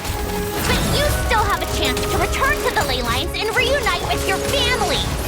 Just work with me here!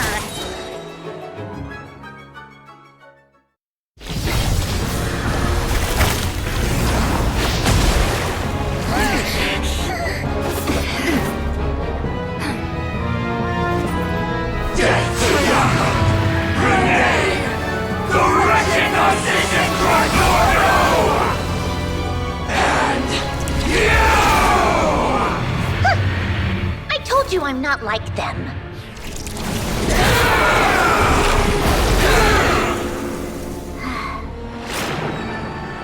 I'm stronger. Inverted. World formula. Reversion.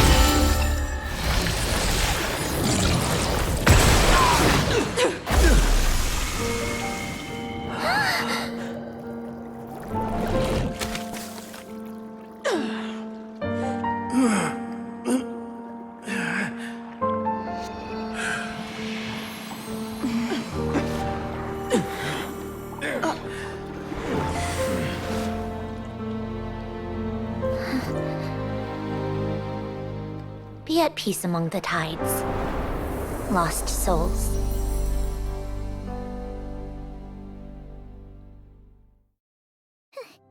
Is it over? Yep, told you it'd be a piece of cake. How did you do that back there? That creature was nothing special. Add a bunch of souls with nowhere to go, a touch of malicious energy, a few impurities, and a whole lot of resentment, and that's what you get. All I did was separate the original souls from the rest of the filth, allowing them to be accepted by the current rules of the world. The principle behind the world formula is divergence. Starting from a point of origin, it deconstructs and reconstructs the possibilities of the world to find certain answers. So, it would follow that reverse calculating the world formula allows us to achieve convergence and restoration instead. Using a numerological array, I was able to do just that. It's similar to the concept of homological reduction in mathematics. I reduced them to the basic fundamental essence of their being without changing their underlying nature. That meant... never mind. Judging by all the blank stares, I'm guessing you don't actually care. I think I finally understand how Outlanders feel when I ramble on about shaman stuff. Point is, it was super impressive! You really are amazing, Sandrone! You're just realizing that now? Ahem. Enough about that. We should get going. I'll go reset the mechanisms inside the tower. See you back on land.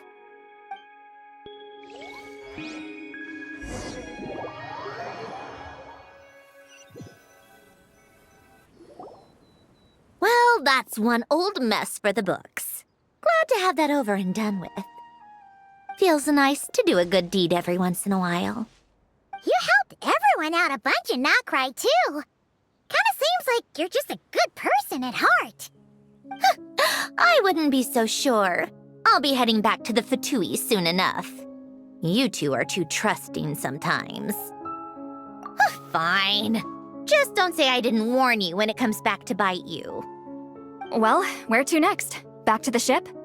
Yeah, your personal business, the Narcitsan thing, it's all resolved. That means you can see the people that need seeing now, right, Sandrone? Everyone's gonna be so happy you're back! You wouldn't catch me dead admitting to this before, but... yeah, I really have missed everyone. Columbina's a special case, though. This time, I'm definitely getting her back for all her annoying antics over the years.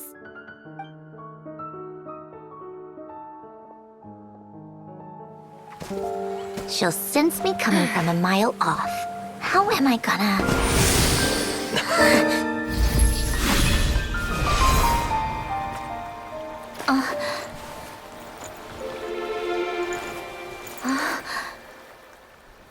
Sandrone? Is it really you? You're back? You didn't tell me. You avoided me. Why?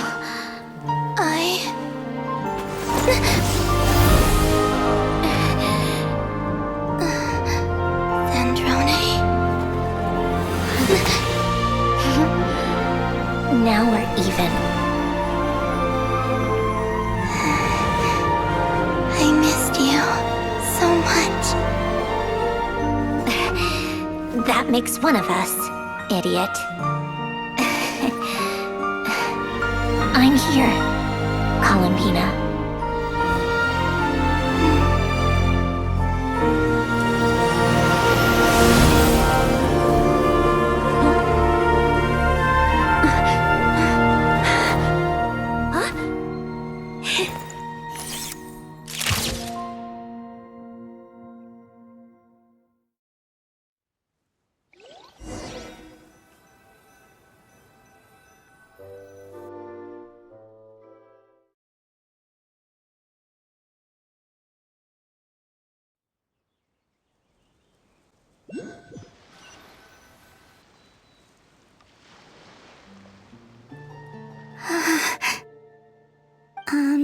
Sandrone. Don't ruin the moment. Or I'll start thinking about how you teleported me to a random location after I explicitly told you to stop doing that. And scene! Bravo! Bravo! We got it! This is exactly the ending I was hoping for. Huh? Where did you just go, Miss Columbina? You vanished, and then the next second you were back hugging this, new friend here. That was all on camera? Yeah. Well, the camera was already rolling and it happened so fast, so yeah. hold on. This must be... Yep, my best friend. The one I was looking for. I never thought I'd actually get to see her again. I'm just... so happy. Plus, the film got a happy ending too. It's all thanks to you, Sandrone. Sandrone? You couldn't stop being annoying for 1 second! Columbina! Ah!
As expected, going to the opera house is the true way to enjoy a film. You get to see the audience's reaction in real time, too. The endings seem to be received quite well.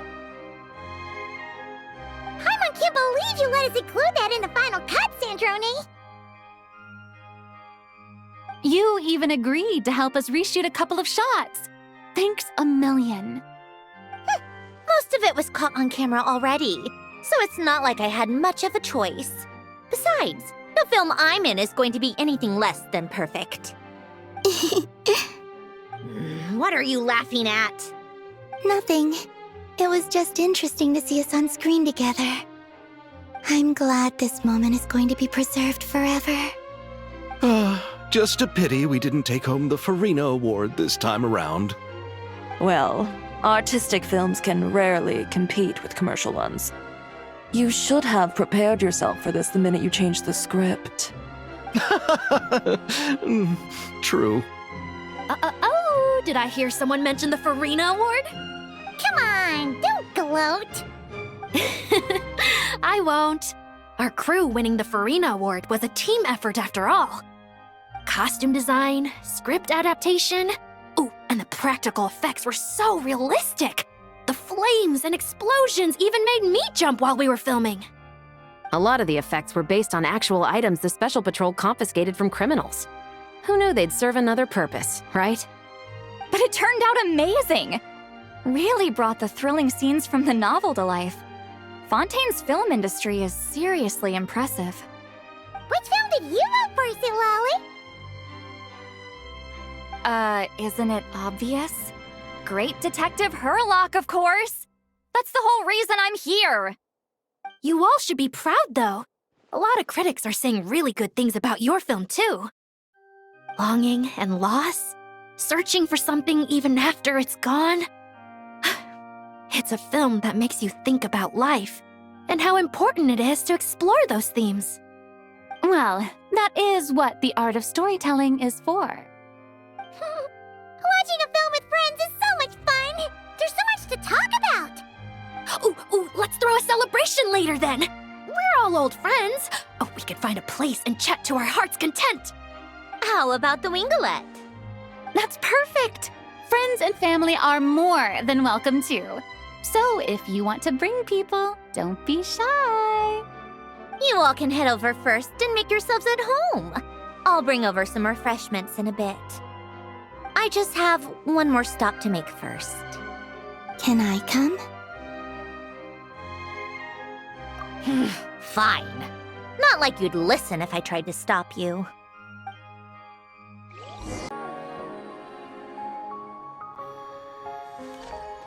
Wait! Is this? Yes.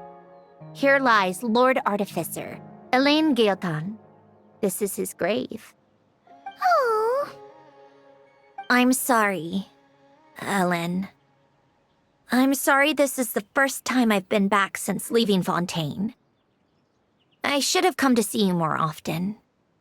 I got your gift. I even cleaned up one of the Nartsitzenkreuz Ordo's messes along the way. Our home is just as quiet and warm as it always was. The flowers in the garden are still thriving. I'll make sure to tend to them more often from now on. Polonia received irreparable damage in battle. I should have taken better care of your invention. I'm sorry. Polonia was family to me. Just like you. You always said I was a fast learner. But I'm not so sure. It took me far too long to learn the things that truly matter. I never said this to you back then, but thank you for creating me. For giving me the chance to experience life. Being your family meant everything to me. Absolutely everything. Can I say a few words as well, Sandrone? Don't need my permission. Hello, Mr. Guillotin. I'm Sandrone's friend. You don't need to worry. Sandrone is doing great. Not only is she a brilliant scholar, she's made a whole bunch of friends, too. And she takes great care of them. As if. She'll never admit it, but she's always there when her friends need it the most. I wouldn't even be here without her. So, if she ever needs help, her friends will be there in a heartbeat, including me. That's what best friends are for. Columbina. What else? Oh, she likes drinking bitter coffee, listening to piano music when she can't sleep. Turns out she even likes giving hugs. No, wait! Don't tell him all that! Huh? I don't understand. I didn't think you'd want to hide things from him. Well, yeah. But there are still things I don't want to say. Okay. I'll come by myself and tell him for you then. That's not what I meant! All right. Enough with the speeches. If no one has anything else to add, let's just leave it there. Should we say a few words too? Kinda seems like Columbina said it all. Oh, great idea!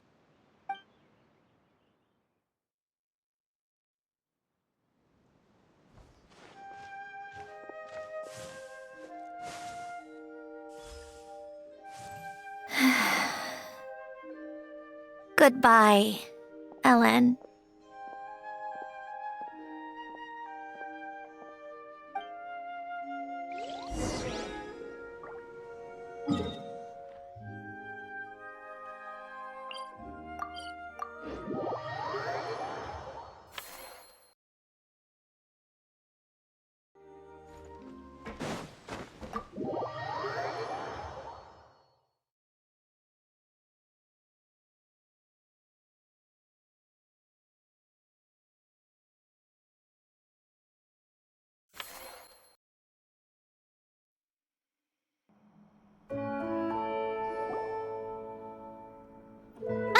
You made it!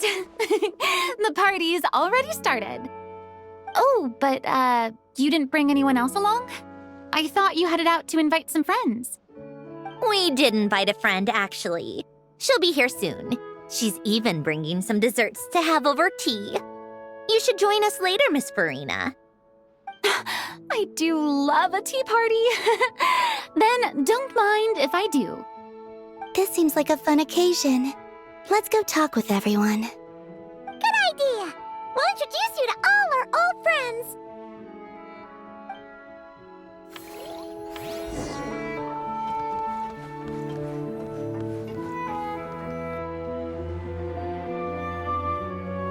Granny, it's Lee. You're really not going to let us borrow these cute little stuffed toys for our magic show? First of all, Seat Lalin and Eats Papa are Chi-Chi meal. They have inauspicious stars sealed within them, and they're my helpers, not toys. But the Grin Malkin Cat and Boggle Cat box are Linny and Lynette's helpers. And they still make good partners on stage. Agreed. We've never had a Chi-Chi meal pop out of our hats before. It would be quite the surprise. I think the audience would love it. If this was the Masters of the Night Wind, these kids wouldn't have even had the guts to say my name, let alone pester me like this. I'm terrible at dealing with requests like this. Oh, Traveler, quick, save me! You think you're so funny. Lady Sandrone, Lady Columbina. Hello. Don't look at me like that. I don't have any mechanisms for you to break. Don't be fooled by my sister's demeanor, Lady Sandrone. She's just as delighted as the rest of us to have you back. Well, I suppose when I'm not so busy, I could find some time when Arlecchino is around and bring over a few gifts to the House of the Hearth. You're too kind, Lady Sandrone. I'm sure just your visit alone would make Father more than happy. I just need to borrow them for a bit. I'll pull them out of my hat, give them a quick hug, then give them straight back. When did hugging become a part of it?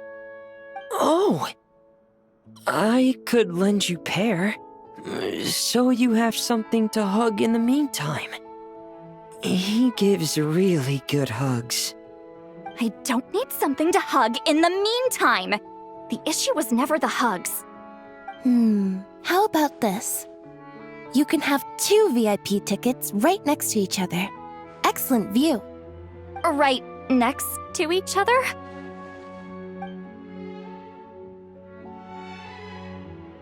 Yep, super quiet. No one will bother you. I'm sure you'll have a great time. Fine.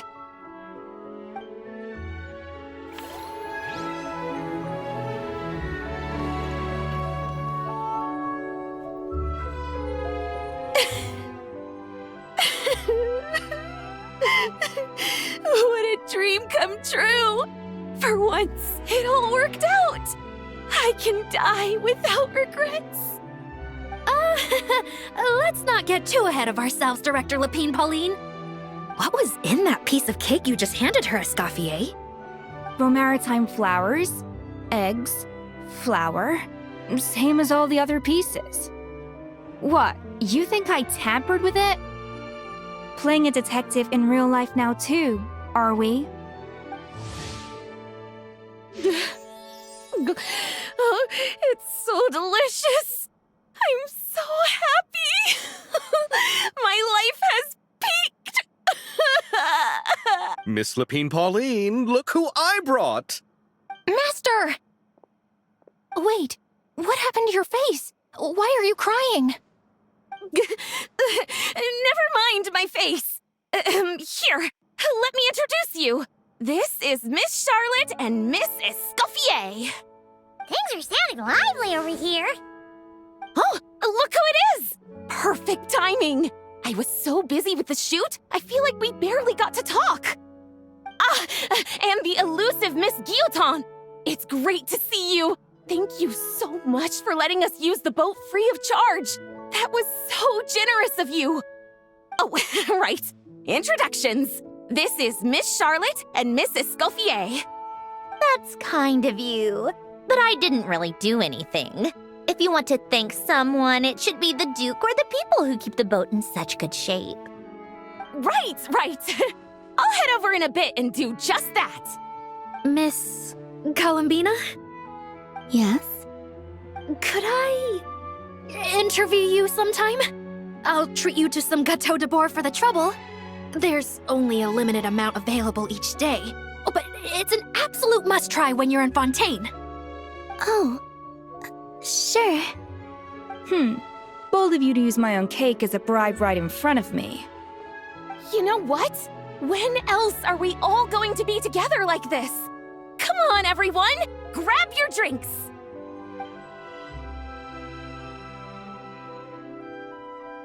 Are we going to toast? Yup! Come on, come on, come on! Sante!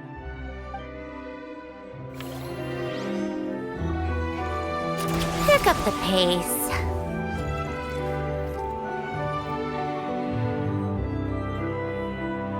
Nervalat! You came to the celebration too! Yes. I can only hope my presence does not make anyone ill at ease.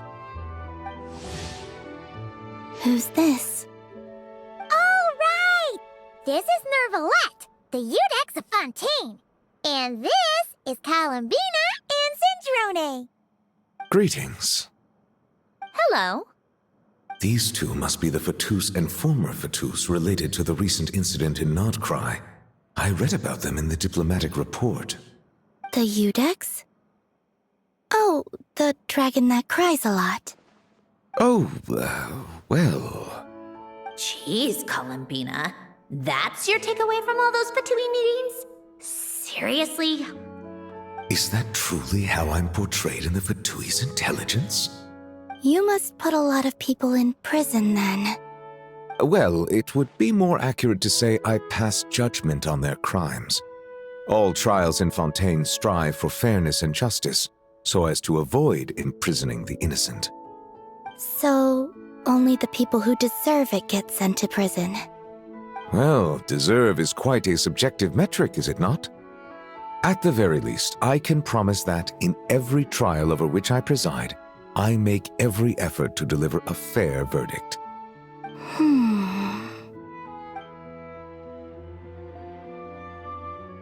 Yeah. Oh, for the love of...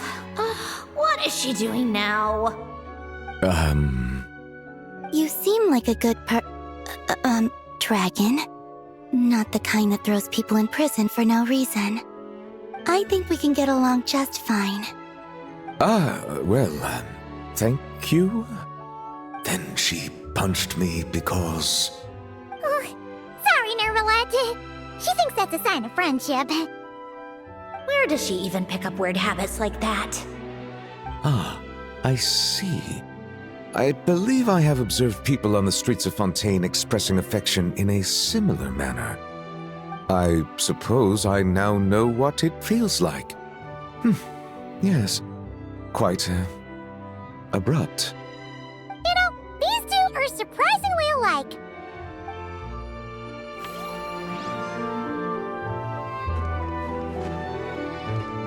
Take a break? Wait a second! Mr. Baptiste and Veronique! You're here!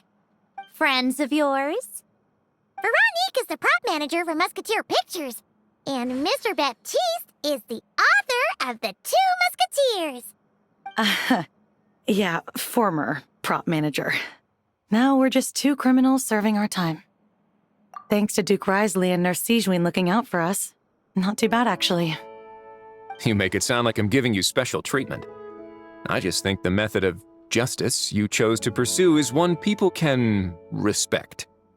You are far too modest, Your Grace. The only reason we were even able to come to the surface for the festival is because you fought for it.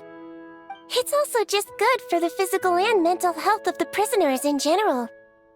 Anyway, I suppose I have you to thank for keeping the winglet in such good shape. I never knew she could look so striking. I didn't do anything special.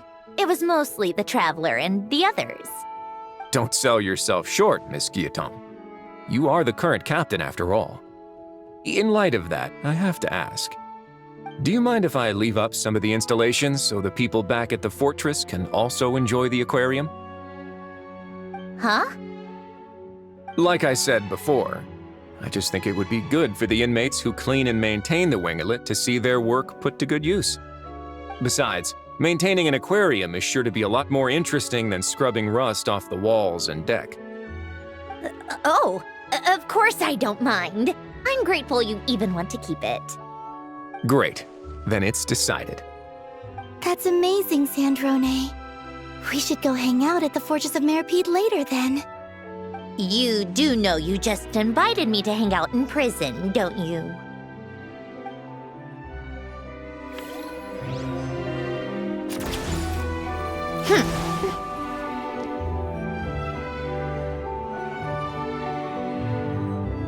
You made it. Sorry for starting the celebrations without you. No worries at all. We're just glad everyone's having such a great time. Oh, right.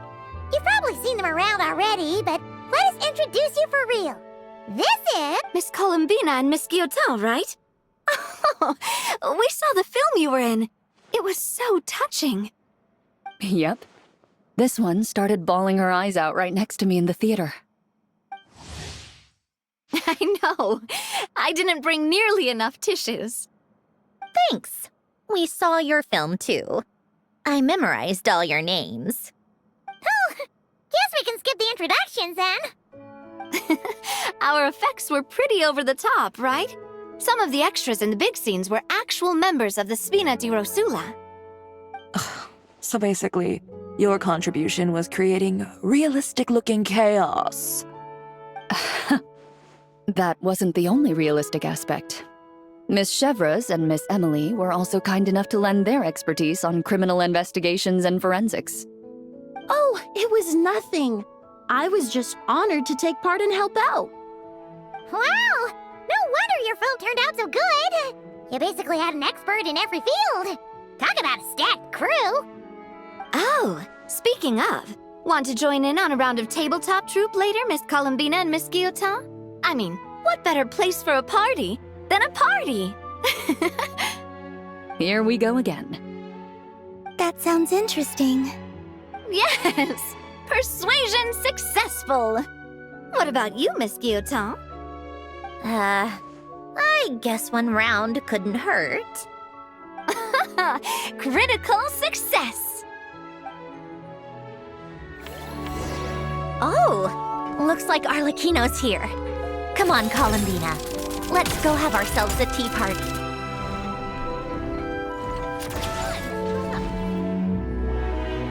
Well, it's been quite some time since the three of us gathered to drink tea like this. Yes, but your tea is as good as ever, Sandrone. Of course it is. The pastries you brought aren't half bad either, Arlecchino. I'm glad to hear it. Are they to your liking, Miss Farina? If I remember correctly, this particular cake is your favorite. Yes, thank you. The tea and pastries are absolutely delicious. I can't believe I'm casually sipping tea with 3 harbingers. Or are some of them former harbingers? Who knows? Due to diplomatic reasons at the time, our last tea party was rather tense, wasn't it, Miss Farina? You have my apologies. But this is simply a casual gathering of close friends. So I do hope you can relax and enjoy yourself. Of course! I appreciate the hospitality, in both cases. Next time, let me be the one to treat all of you. I'm sure we'd all be delighted to have you join us more often. The same goes for you two. Of course we should do this again. We've all been through thick and thin together by this point. This is nice, Sandrone. It reminds me of the happy times back in Snezhnaya, when things were so lively. Yeah. To be honest, I never thought these gatherings would feel this lively ever again. Well, I think I speak for all of us when I say we're truly glad you're back, Sandrone. Me too. I've realized that holding on to what matters doesn't just mean protecting what you already have. By reaching out and striving for something new, you can gain much more than you think. No, that certainly doesn't sound like something the old you would say. Well, I'm only going to say it once, so don't get used to it. Who knows? Perhaps your tea parties will only get livelier from here on out. Once you return to the Fatui, we'll have more opportunities to keep in touch in any case. I want to spend more time together too. But I don't want to go back to the Fatui. Well, Notcry isn't too far from Snezhnograd. It shouldn't be hard to find a place where we can all get together. Oh, and then I can sing for you. Or put on some of your favorite music. Just like the old days. Speaking of music, I spotted a mechanical piano below deck. Is it yours, Miss Guillotin? Yes. Reclaimed, I suppose you could say. Why don't you play something for us? Huh? In front of all these people? Yes, why not? You play so well. Yeah, come on! Just a little, please? For the love of... Fine! One piece, and that's it.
Musketeer pictures.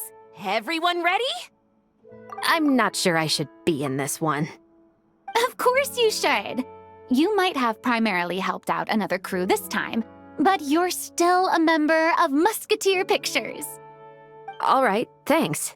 I'll still stand a bit off to the side, though. Can I be in the picture too? Of course, Miss Veronique. I would have loved to have you in the last one too, if circumstances had allowed it. Thank you, Director Xavier. Do I really have to be front and center? You're one of the lead actors! Of course you do! Nervous, Sandrone?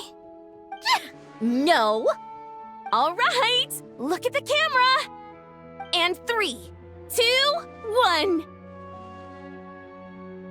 Musketeer Pictures!